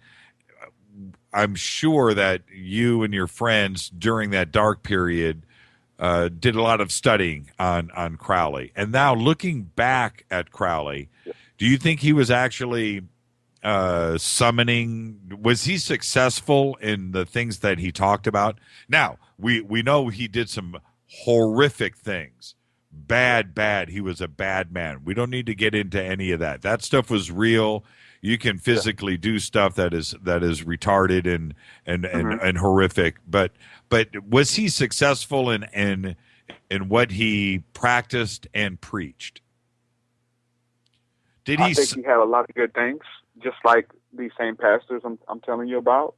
They have a lot of good things they're speaking about, but they also have a lot of destructive things that are very dangerous. And Crowley, I think that where Crowley ended up in the end is where I was headed. I was pretty close to that. Not as far as he ended up, being a loony and being, out of his mind. And it comes with the territory in a sense if you're dealing with all these different, spirits and frequencies and you don't know what you're doing or you're in tune with something that knows what they're doing. You have a lot of different trickster spirits that want to lie and manipulate. And a lot of them want you in this vegetable-like state. That's the end result. I think we can look at his end result and say, let's do things a little differently than the way he did them. And that's what I'm saying about my experience is the way I ended up. Let's do things a little bit differently than the way I was doing them back then, because I wouldn't wish that upon anybody. Right. And he wanted to wish them on everybody. That was his. That was part of his MO. But I certainly, and you're right about the way that he ended up. He ended up, just living in a halfway house, broke, bankrupt, morally corrupt. The years of drug abuse and everything else affected his psyche and stuff. So, and he ended up dying a broken man. But everything that he tried to paint his image of when he was at his peak, not only in Italy but over in Loch Ness, I think a lot of that could have been, and this is the question, a lot of that could have been supported just by his money. And so he was paying for an image, and which attracted people to come hang out at the free party, that not necessarily he was summoning demons and so forth. So looking back now, is that kind of how he was? Do you think it was just a religion supported by, when you're rich, you have tons of friends. You're broke, you got none. Was it an example of that? I think so. But I do think he was in touch with something dark, on the other side as well. I think just by the very fruit of his labor and the things that he did and the things that he promoted would show you that I'm totally not an expert on any of this stuff. So if I'm offending any Wiccans, if I'm offending any people who are into Thelema, I'm not an expert. This is my experience, what we did, and I don't lay claim that I'm the expert on the Christian faith, any of this. So don't take it the wrong way, because you know how we get hate mail. This is my experience, and I know how people come out the woodwork. But I will say, look you know what I'm saying, look where he ended up. But I think a lot of people who follow him, they appreciate the way he ended up, and that's what kind of throw it off too. Well, yeah, the way he ended up just kills the a lot myth. of people say, well, he ended up in a blissful state.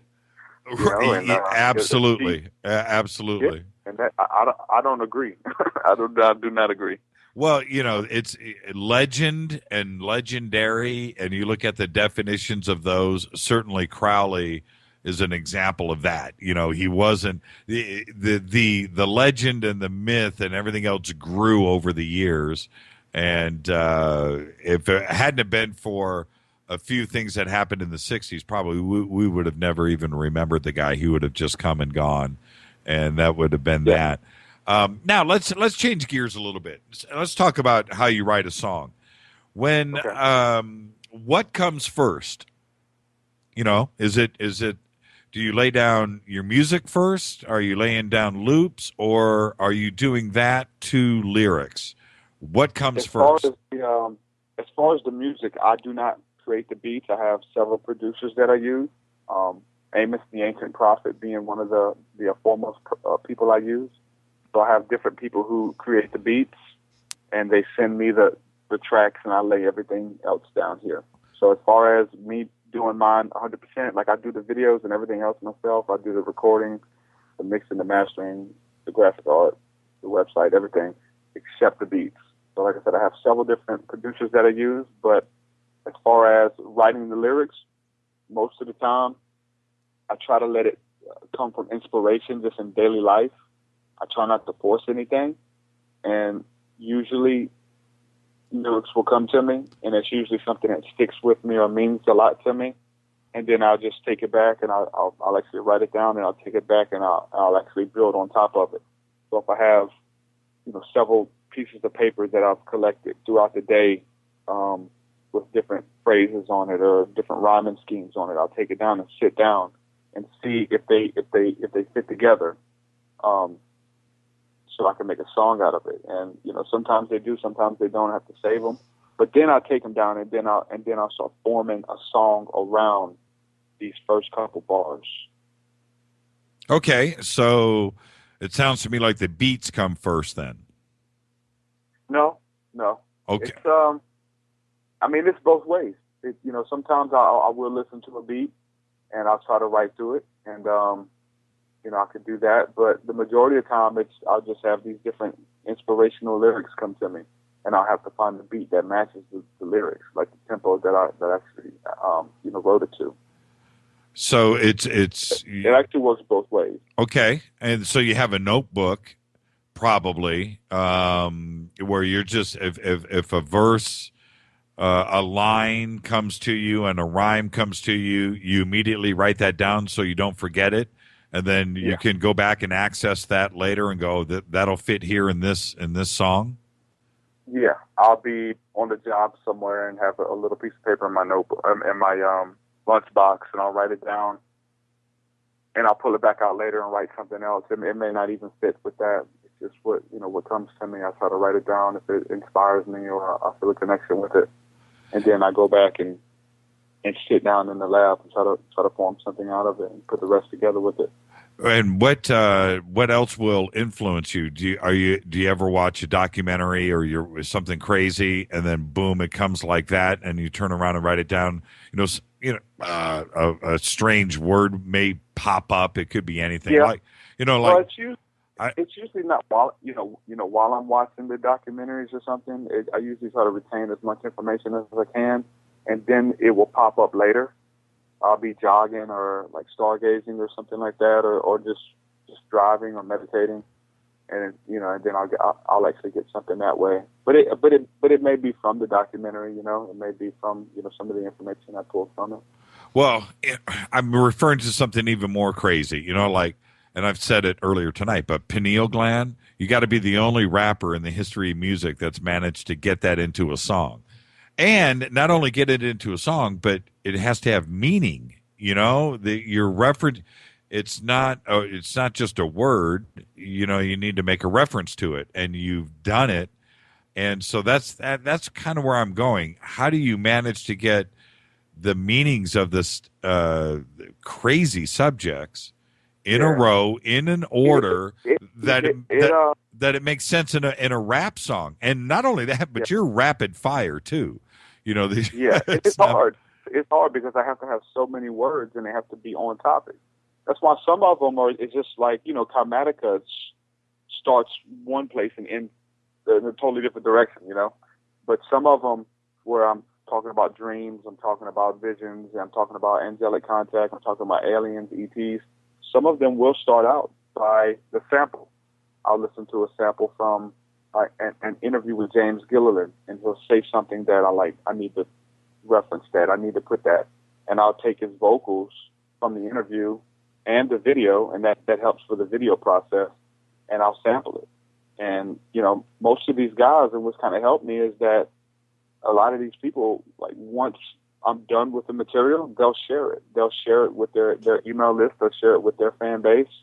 And it's about networking and working together. So a lot of them love it, man. They love to hear their vocals and a lot of their work put to something, especially if it's top notch and it sounds good and, you know, it's a good, message. So James Gilliland, Michael Tsarion, Tricia McCannon, a lot of these different, you know, researchers who've actually inspired me in the past. I'll actually sample a lot of their work.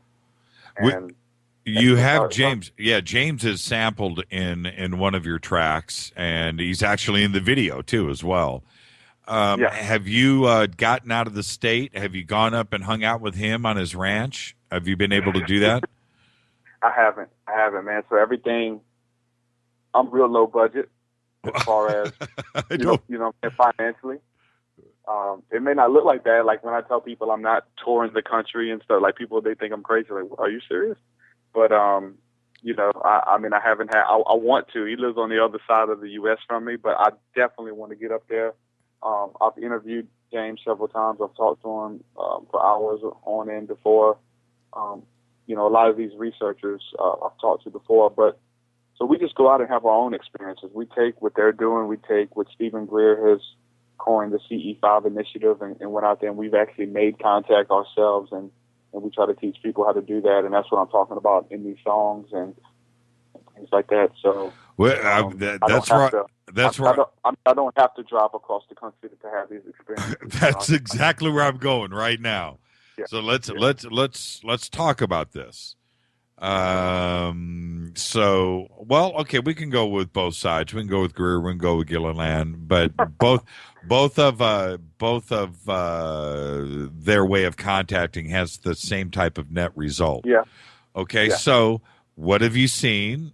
Have you videotaped anything? No, I haven't. I haven't actually went out with that intention. I went out to begin with the intention of just seeing if it was real, you know. Right. And I spend a lot of hours under the stars. I'm a truck driver. I drive a truck for a living, and a lot of times I would get out, real early. Like I would leave the shop. I actually clock in like at 3 a.m. I've been up since 1:30 a.m. this morning, so I'm a little bit out of it. But we would get out the shop, and I would load my truck and get out, and I would pull over at a rest area probably at 4 in the morning, and I would stay there until the sun came up about 6 in the morning. And from 4 to 6, I would just be in an attitude of thanksgiving, just talking to God, you know, praying, being thankful for everything in my life. And I would look at the stars and name the constellations I know and ask for a sighting. I would put the intention out there. I'd say, God, if these are your angels, if these are benevolent beings that have my best interest in mind, if these are your seraphim mentioned of in the scripture, which means the fiery ones, will you please show them to me? And I'd stay out there for a couple hours and I would see stuff. One of the biggest sightings I've seen, I was at a truck stop it was actually a rest area at Pensacola, Florida, and if it's actually a hotbed for UFO sightings as well. Yep. But I was naming a lot of the constellations that I knew, and I really wasn't looking for a sighting. I was just, the wind was blowing. I was right there by the water. I was just enjoying the moment. naming all the constellations. And I looked up at Orion, and I'm really drawn to, that constellation, that star system. So I looked up at it, I named it, I looked away, and I looked back up at Orion, and it was shining brighter than the street lights that were close by. And it was so bright. I was like, that's really bright. I just looked at Orion, and it wasn't this bright. Wow, this is amazing. And then so I turned my gaze up just a little bit, and I seen that I wasn't originally looking at Orion.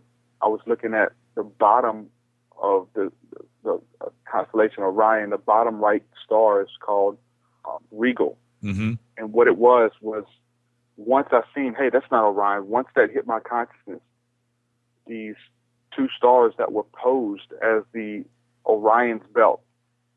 There was one in the middle, which was Regal, and then one above it and one below it. They were posed exactly like Orion's belt, right under Orion's belt. As soon as I seen that, these two stars began to move. They actually lit up even brighter, and they started to fly into Orion, and they zigzagged a little bit, and they were really bright. They were posed as stars. They were really bright, and they flew into the constellation Orion. And I was ecstatic when I seen it. I tried to grab my cell phone. Obviously, it didn't pick up on my cell phone. You definitely need a better camera because it was dark out. It was about 5 a.m. But when I seen that was one of the biggest things I saw. I've actually had them come down over my house, and a lot of times I guess at the very beginning I was scared of them from seeing a lot of stuff about abductions and things like that, watching fire in the sky when I was like 7 years old, that scared the hell out of me as a kid. So when I was just getting into this and having my own sightings and visitations, like it was something scary at first because I didn't want to be abducted. When they would come down really close, I would get them to come down right above my house. Well, and when they get that close, what are you seeing? Are you seeing a structure? What do the craft look like? Light. It's usually a light. It's a light during the night, and during the day, it's usually the ones that look like cigar-shaped craft during the day. Sometimes they look just like a white ball, like a white light, during the day. But usually at night, they're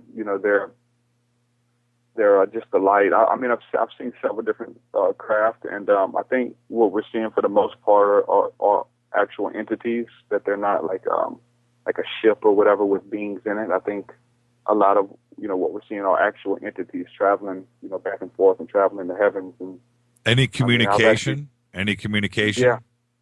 Yeah. And how do you communicate?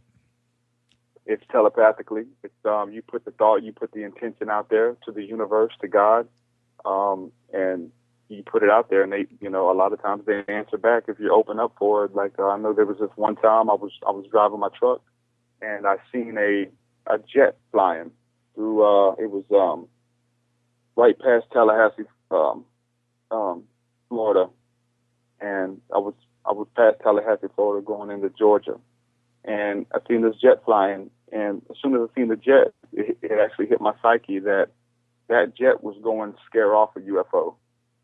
It hit my psyche that there was a UFO parked, and these jets are out here, not to spray chemtrails at this moment or whatever, but it was going to scare off a UFO before people seen it. And I looked exactly with that path of that, with that jet, and there was a UFO there during the day. And it was a bright light. It stayed there until I seen it. As soon as I made contact with it, it got real bright and disappeared. And the jet stayed on the same path. And it was pretty amazing. There's been a lot of times like that I would, get these different. Is it really that? Is it that easy? I mean, no. or does it come with practice? Yeah, it comes with practice, but then it's not. I don't think there's a patent on it. I think it would be too easy if it was. I wish it was. Right. I'll say that. I've spent hours. I've had a lot of amazing sightings, like that have made me a believer, but I've spent hours gazing up at the sky, and that's what it takes. I wouldn't trade these experiences for the world, but it's not, you'll go out there for 10 minutes and, hey, this isn't working. Like I'm saying, 2-3 hours at a time when I go out. Right. Or we'll go out the whole night under the stars, just gazing up, and sometimes we won't see anything. The majority of the times we won't see anything. But when I go out by myself, it's weird. That's when I start seeing stuff. I guess I need to bring a camera out. But it's just, you know what? It's, you know what I'm saying? It just proves it for me. Well, absolutely. And what if what if you were sitting down with, you mentioned, any of your big hip hop influences. Let's just say you sit down with Cube. You know what I mean? You have an opportunity to sit down with Cube at a dinner table, and Cube wants to talk to you about what you do and what you write. Are you gonna mention UFOs to Cube? Are you gonna, you know what I mean? Are you gonna go there? Talk about my music, yeah. That's the music I do. I'm not gonna go to somebody at the store and start talking about them. Like I'm not gonna bring it up in conversation, but I'll try to feel the person out. If it's like a one-on-one deal, I'll just try to feel them out and see if they've had experiences. I'll let them. I don't want to be known as the guy who always sways, the conversation, because I've been that, whether it was 9/11 or the Catholic Church or whatever. I've always been the guy that, hey, the Catholic Church is blah, blah, blah. So just showing some self-control and just kind of feeling people out. If we're talking about my music, I think it's going to be a little bit, obvious about what I'm talking about. So I definitely would go there. Right. But other than that, I would just try to feel people out, because you can easily freak people out, and you can show them the light, and sometimes it blinds them, and sometimes that's not a good thing, and you can ruin a friendship or a relationship. So I try not to go stand on the street corner and preach this stuff. As far as like in my daily life with coworkers and things like that. I always say that there's some people that we can talk about angelic communication, we can talk about UFOs and fallen angels and all this stuff. And there's some people that all we can talk about is football and the weather. Yeah, you got to be prepared to talk about football and the weather. You got to be prepared. You may not want to, but it's wisdom. You got to be prepared.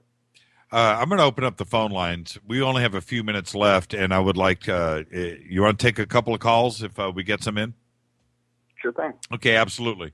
323-825-5045. Let's just open up the phone lines really quick. We have about another 15, 20 minutes left before we start to wind things down. So any questions, anybody would like to call in, please. 323-825-5045. Also, you can Skype in Fade to Black 14. Okay, so that's that. Let me click on a couple of buttons here and open up the phone lines. Okay, they're open. 323-825-5045. And now, what I was kind of referring to when I said that earlier or on the previous question is what I was referring to is in the hip hop community. Is this a subject that would be talked about? I mean, it's okay. What I mean is this, it's okay for some reason to about women or cars or money or drugs or killing the police or whatever. That's the urban legend behind, what is cool with hip hop. But is this something that is actually talked about? Is ufology? Every now and then some of the mainstream artists will slip something in there. They may hear another artist like myself or the Lost Children of Avalon or Atma or some of these guys mention some stuff, and they'll look into it. Like I said, it's an awakening that's going across the board, and celebrities and hip hop artists aren't immune to that. There's a lot of celebrities and hip hop artists who, and for one, the guy Chingy, there's a rapper Chingy who was real big in the early 2000s, and now he's all into metaphysics and he's into the third eye and astral travel and things like that. So I mean, it doesn't discriminate, and if he wants to talk about it, we could definitely talk about it. But I'm not trying to force anybody to talk about it. It's there. And I try to have a market for it or something, or try to promote it without pushing it on people. Right. Well, the publicity, one of the publicity photos that you sent me today. I didn't use that one, but I did post it on Facebook. And when I announced the show tonight, now I'm actually clicking and opening up Facebook here. I wanted which was different than any other picture that I found for you on the web. There it is. You got the Illuminati triangle, cap of the pyramid right over your eye, right? And there it is. And it's that single eye identification Illuminati thing. Is that what you are trying to say here? Because that's what people would see. And I saw it immediately. I was like, wow, that's pretty clever. Yeah. And I do that, and I get a lot of backlash for that from certain people who associate all types of symbolism with negative meanings. And so, but obviously, when someone sees the triangle in the eye, the first thing they think of is the Illuminati, is world domination, is Satanism, the Eye of Horus, blah, blah, blah. But when we understand symbolism, like I study symbolism big time as well, so we like to use a lot of symbolism that started out or had its original meaning or conception in something positive. Symbols hold no power. Symbols have no power whatsoever. But the only power it has is what your thoughts and ideas and experiences that you place with it. So when we see a symbol like the all-seeing eye, the eye of providence, what a lot of people don't understand, that even that symbol was used in early Christianity, with the eye actually representing the eye of God, the all-knowing, all-seeing eye of God who watches over all creation. Many cultures use that eye as their symbol to reference God. We just went to the reservation in Oklahoma, and they were showing me some of the ancient artifacts, and they used the all-seeing eye. Their symbol for God is the eye. So it's not just an Egyptian symbol or a satanic symbol or something like that. Like, all cultures use the eye for God. And so when you see the triangle around it, the early Christians would call the newly baptized Christians the Illuminati, the illuminated ones, those who are illuminated with light. And when we understand light is knowledge. So, and the triangle would represent the Trinity, the Father, Son, and Holy Spirit. So, but obviously with pop culture and things like that, when they see it, most people, especially the Christians, and that's why I've made a lot of noise with them, is the fact that, he's a Satanist now because he's using these symbols. But we're just trying to bring knowledge and awareness and to take away the fear and the hysteria behind this. It's like when we see, the pentagram. When someone sees a pentagram, the first thing that I thought of as a child was it symbolized someone who worshipped the devil, the five-pointed star. If you had that, you was a devil worshiper. And, so a lot of people, when they see that, that's what they believe. It's a demonic symbol. But when we look at one of the roots for that symbol, when we understand ancient texts, there's mentioned of in the Testament of Solomon, this ring that Solomon got from the angel Michael. God gave it to Michael to give to Solomon, and that when he wore this ring, he had power and control over all the spirits. And when he tells you this ring, he says it's a pentagram, it's a five-pointed star ring. So that's why when you see witches, paint a pentagram in the floor with a circle around it and they get in it, it's not to summon demons, it's for protection, to keep evil spirits away. It's a positive symbol. And it's even mentioned of in some of the biblical texts, that was actually taken out of the Bible. So when we talk about the Star of David, people say, the Star of David, and what is it? This is, because David didn't have a star. What they'll say is the Shield of Solomon. And most people think it's the six-pointed star, but it's not. The Shield of Solomon is the five-pointed star, as mentioned of in the Testament of Solomon.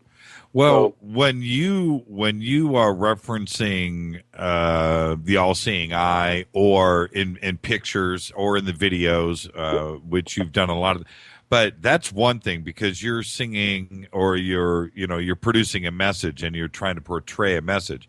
But when you swing it back around and you've got like Jay-Z wearing some Illuminati shirt, you know, or all of these other researchers that are talking about what Lady Gaga is doing, or what this person and this album cover and this magazine cover with the eye, or the shirts, or the message that's a little bit different. Do you think that is intentional?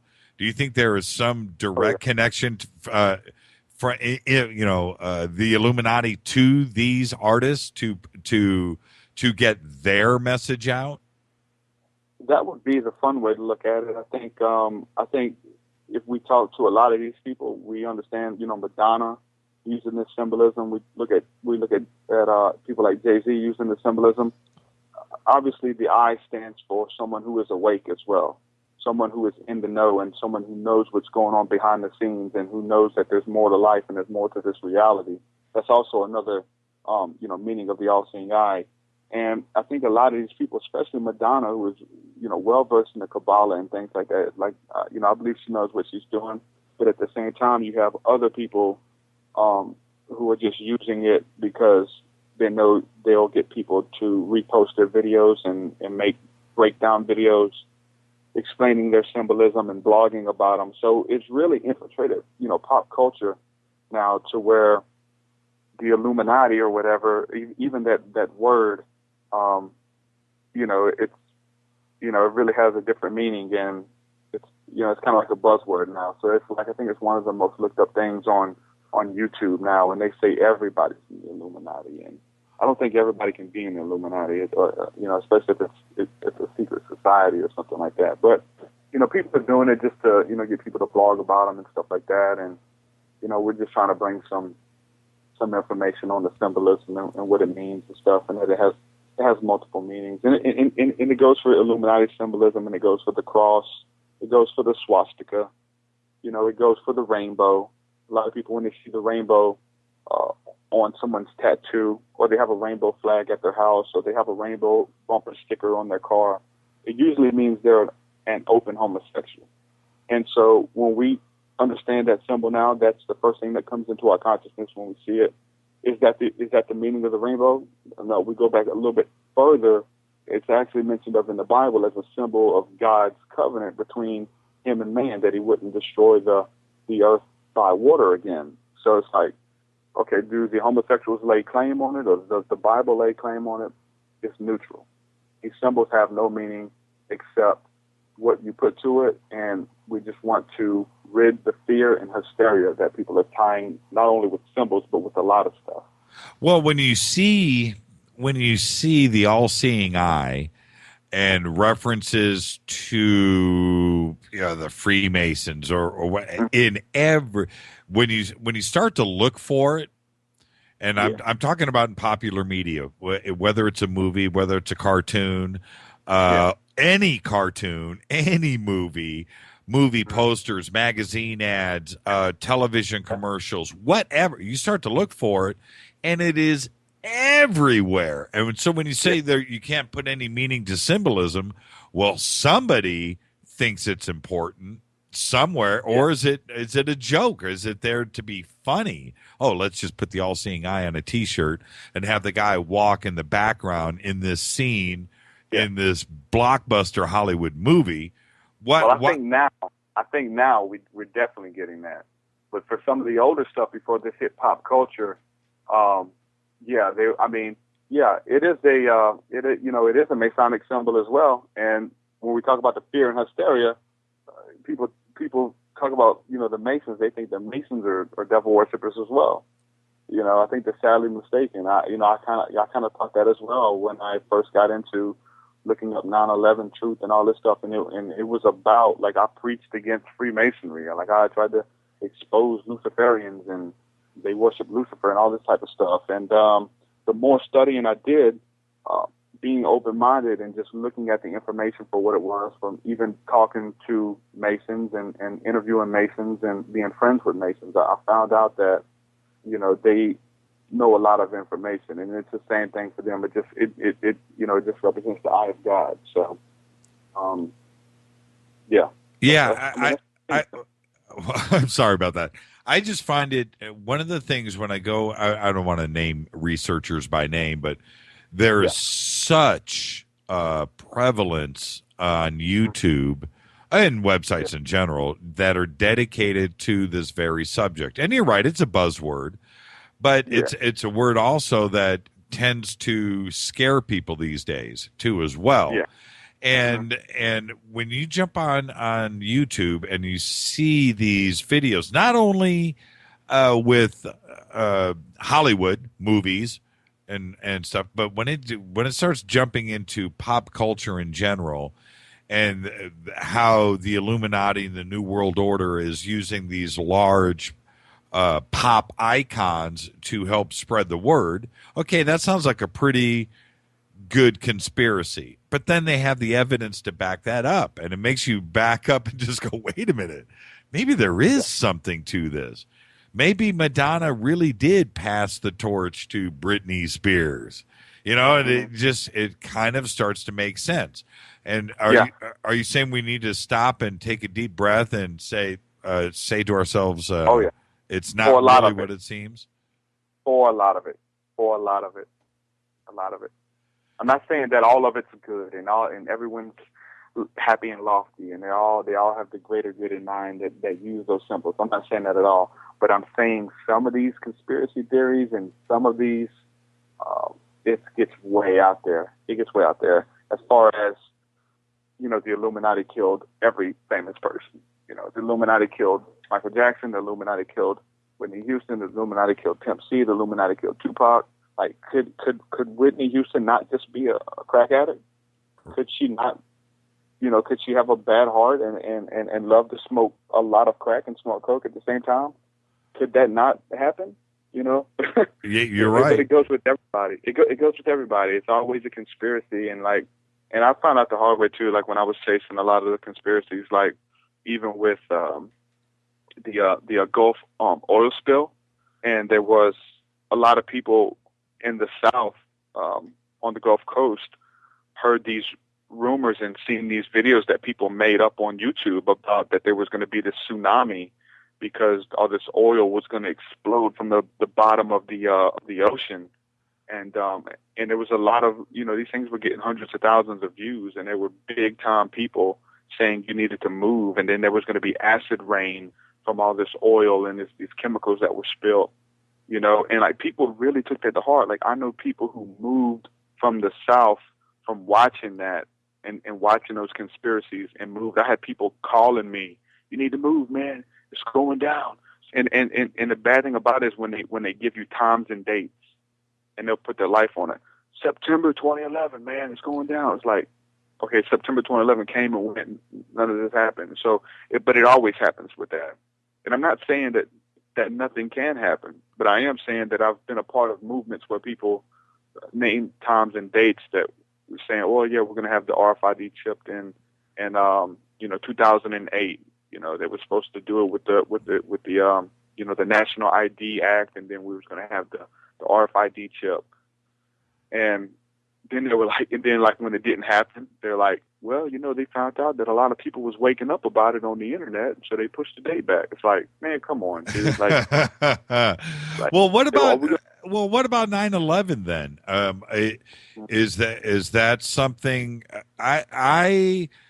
People ask me about this all the time. I'm going to throw it right back at you. When you say couldn't Whitney have just been a crack addict? Couldn't she have just is that possible? Well, what about 9/11? What's your take on that? The more that I used to look at 9/11 as just, it was a couple of terrorists that happened to take over planes and fly them into buildings. Maybe it was just that. I don't look at it that way now, but could 9/11 just been planes that were driven into a building? And what's your take?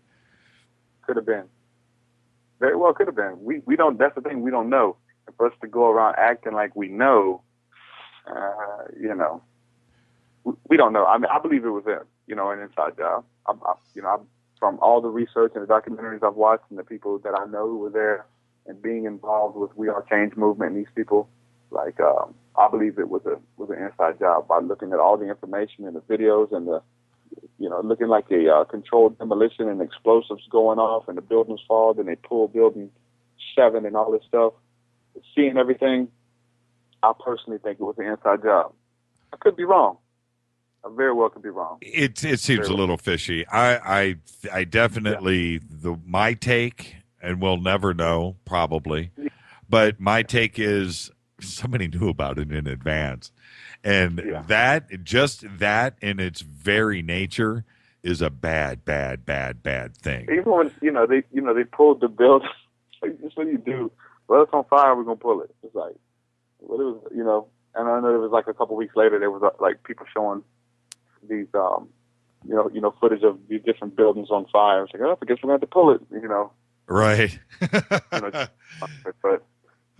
man, but that's what it is. I mean, it's a conspiracy, and but I think there is something that's going on deeper, behind the scenes that we've been talking about since the beginning. So I've really enjoyed the conversation tonight. And now, are you playing locally? Do you plan on getting out and touring, or do you have anything plans for 2014 and 2015? What's going on? I plan on releasing another album soon, an EP called 333. That's what I'm working on now. But other than that, I'm just going to walk through the doors as they open. I don't have any plans. Like I told you, I'm my own manager. I don't have a booking agent. I do everything myself. So if anybody wants to book me, if anybody wants to, I'm saying, get a feature, if anybody wants to talk, I'm here. So I'm going to walk through the doors as they open. I would love to do it full time. Well, the website, which is Truthseekah Music, we have all the links up. Everybody knows how to do it. Just go over to Jimmy Church Radio, click. Everything is there. And by the way, I want a shirt. Those shirts are cool. But and I totally agree with when you said earlier, I wanted to jump in and say this. When you tell people that this isn't your, that you're a truck driver, or that you don't have a manager, you do all this yourself, because they must look at you and go, what are you talking about? It looks like an empire.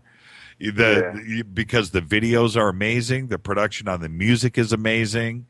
The sounds, the videos, I mean, it's all, I don't know how you find the time to do it all, but it's very well done. And when you look at it, it looks as professional as anything else out there. That is out there, so I'm sure you must get that all the time. And I was shocked. I asked you the same questions today, didn't I? Yeah. And I was shocked with it. We do have a strong fan base now. I mean, we're selling T-shirts and CDs all over the world, so the internet's a powerful tool. And I'm doing everything from the internet. Like, we're pushing this music and via YouTube, and like I actually have my channel shut down, man. There was like hundreds of thousands of views on these videos before my channel got pulled. So we're just kind of starting over with the YouTube thing, and we got people all over the world. It's amazing. I'm humbled that people like the music, and they like the movement. They support the movement. So like when people listen to the music and they wear a shirt with the all-seeing eye, because I'm always going to get that, what's it mean? And but everybody who purchases a shirt, they usually know what it means. They usually understand that it means that they're awake, and it means God, and the other symbols on there for the Om symbol for meditation and things like that. And it's a powerful movement. And I'm just I'm happy to be a part of it. Well, I think the message out there to inspire people to dig deeper and to tap into their higher power, and to move in a creative lifestyle, and just see everybody as an extension of themselves, so they treat others the way they want to be treated. So, and the book is on the website too. I want to make sure, Testimony of an Ex-Witch, that is available too. Yeah, we go into a lot more detail on some of these stories that we shared tonight about seeing the elementals and kind of what happened after that. So we go into a lot of detail in the book. And it's my first book. It just came out a couple of weeks ago. It's doing good, just online, just through Facebook and everything. So yeah, I'm happy to have that out. Oh, I'm happy to be a part of it, and I said that to you today. It's a great message. The music, like I said, the music itself, you just listen to it because it's cool. It's good. It's great. Then you got to stop and go. It's just icing on the cake. It's just icing on the cake, What it's actually worth listening to. Yeah. Did he just say astral planes? Huh? I said, did he just sing Astral Planes and shamanism? How do you make that rhyme? But it's hard, man, but it's fun. It's excellent stuff. And again, Truth, I really enjoyed the evening, and we'll do it again very soon. And if anything breaks, pops, or anything that you need to talk about, you need to get out, contact us here. We'll get you back on the show. And send me some more tracks, by the way. And we'll use that stuff for bumper music. It's amazing. Yeah, definitely. All right. We'll do. Have a great Thanks so much night. for having me, man. I enjoyed it. Pleasure's all mine. Thank you for everything, and we'll be in touch, man. Thanks, brother. Thank you, Truth. All the best. Good night. All right. Wow. I mean, what a night we had on the show. And with that, I do need to, if you don't mind, I do need to take a quick break, and I'm going to do that right now. Thank you, Truthseekah. That was amazing. And I'm going to take a quick break, take 5. And we'll wrap this up when I get back. I'll talk about the rest of the week. It says Fade to Black, the Wednesday edition. Twitter lit up all night. I couldn't even keep up with it. Shoot me an email, Jimmy@jimmychurchradio.com.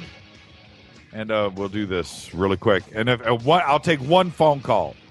323-825-5045. I'll be back in a second. Stay with us. This is William from La Crescenta, and I listen to JimmyChurchRadio.com. Jimmy Church. My name is Alan, and I listen to JimmyChurchRadio.com. He's always giving it to you straight. JimmyChurchRadio.com. On the Dark Matter Radio Network.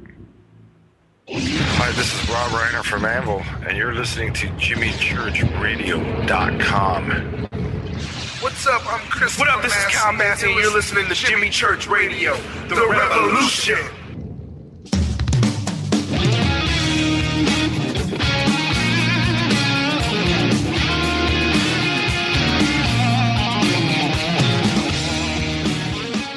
All right.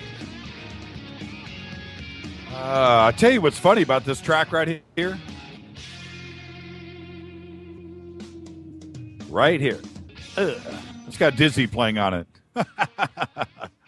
He played on 2 tracks on this record. That's kind of a weird coinkydink. That was awesome tonight. And if you stop and think about it, what was really cool about tonight's show, we had an actor this week and throughout what's last week, but actor, rapper earlier tonight, rock musician. You know, there's something about this show, UFOs and conspiracies, and the subject matter here. It's in popular culture, bringing in public figures to discuss this. We had Dan Fogler on to talk about this, and just Graham Bonnet. It's in society, and it's getting bigger and bigger and bigger, and it's out there. It's being discussed with Fogler and Don Peyote this week. We're going to have a director on this Friday, but it's out there in the mainstream. And I was talking to somebody else from Hollywood today. Can't really say his name. But the prevalence of things that are out right now, the film Alien Abduction, Mystery Men, that documentary, Jay Weidner with his film Shasta, Don Peyote, and a couple of other things that are about to come out. There's another movie that we'll be discussing. It's called Stranger at the Pentagon. And you can look at those links at JimmyChurchRadio.com and go check that out and look at the trailer and stuff. That we'll be discussing on the show this Friday. And I think it's very, very important. And now, with Truthseekah, and definitely go listen to his music and watch the videos and check out his message and how he's doing it into a genre that is a difficult thing to do. And this is a guy that's on a mission, man. And I believe, but it's just something that it's another approach of trying to get this done. And I salute him. And the music is just absolutely amazing, by the way. And when I played that earlier, I know everybody's like, going, man, what's church doing here? But if you stop and you listen to the words, I can't wait. I'm going to be riding around here somewhere in the San Fernando Valley, playing his CD in my car loudly at a stoplight, and just have somebody just go, what? And then maybe catch a lyric or two. I go, wow, that's what that's about. I want that to happen, and I think it's great. I think it's absolutely fantastic. All right, let me jump into Twitter here really quick before we start to wrap this down. What is going on? Do they have links in them? I read them on my phone quickly and didn't see the links. I don't know what you're referring to. Lou, still lost him. Oh, by the way, everybody has been talking about a chat room or something. No, let's just do this. Okay, I want everybody, because I think it's going to work for everybody just fine. But hashtag DM RadioNet stays. That ain't going anywhere. Now, you want to do hashtag Fade to Black, FTB, F2B, and get I want all of those windows accessible to everybody. Twitter is something that's very big with this show, but I want everybody to participate. Chat room, we could do it. I don't know. We've been talking about it, and I'm probably going to get a flash here from the producers in a second that's going to say something like, oh, by the way, we have a new chat room up. So I don't know, but I don't know if we're going to do that. We've certainly talked about it, but I think it's a Twitter world, and I like tweeting, and I dig that, and it's kind of like the norm. It's what people do. So there you go. All right. Fade to Black. It's hashtag F2B. I guess tweet deck. Is that what's going to work for everybody? Look, I want to see the tweets pop up right now. Is it tweet deck? Is that what we're doing? And is it hashtag F2B and then hashtag DM RadioNet? And that keeps everything active on the Dark Matter page and also somewhere else? I don't know. I don't understand all of this. It's like a new world to me. But if that's what we're doing, but hashtag DM RadioNet stays. All right. And I guess that's how we're going to do things. All right. I want to jump back a little bit and thank the last 3 days, Sunday, Monday, and Tuesday, my two brothers were in town. And I got to say, Danny and Greg, we went out all 3 days. We had a big cookout here, or over at the house, I should say, here in Burbank, Sunday night. And then Monday, Tuesday, all the way through midnight last night, I hung out with my two brothers. And we haven't done this together in a long time. And but I had great fun.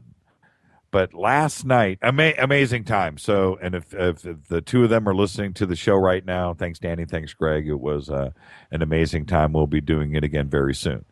But I was sitting here last night, and I wanted to talk about this. I was talking about singularity and teleportation last night with my brother. Okay, tweet deck, according to J.D. Redding.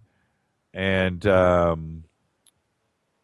Eugene just said, please get Kiefer on before the end of 24.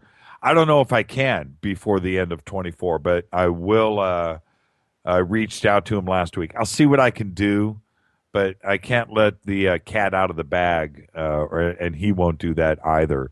But maybe, you know what? I can probably get Kiefer to come on the show if we don't talk about 24. Oh, man. You know what's funny? When all the times that I've hung out with Kiefer, we never talked about Jack Bauer once. Well, maybe once, but we never did. And that's thing. That's for him. He just wants to be Mr. Normal Guy. But I could get him to come on if we don't talk about 24. That'll be, UFOs, easy. 24, he just doesn't like to, I'll deal with that. So anyway, back to my brothers.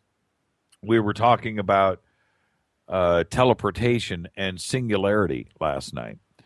And this conversation went on for hours. And it all stemmed from, we went to go see that new Tom Cruise movie last night together. We went up to Universal Studios and checked that out. Actually, pretty good movie. I was kind of shocked at how good that was, whatever it's called, Edge of Time. We saw it in 3D, IMAX, and pretty good flick. But so the conversation just stayed on that all night. And we sat out on the back patio of my house and discussed it, the possibilities of it. And the thought of teleportation, and this is what I want to talk about. You know what? It's possible. 3D printing right now. 3D printing. We can do that right now. And you know what? To be honest with you, it is just a nano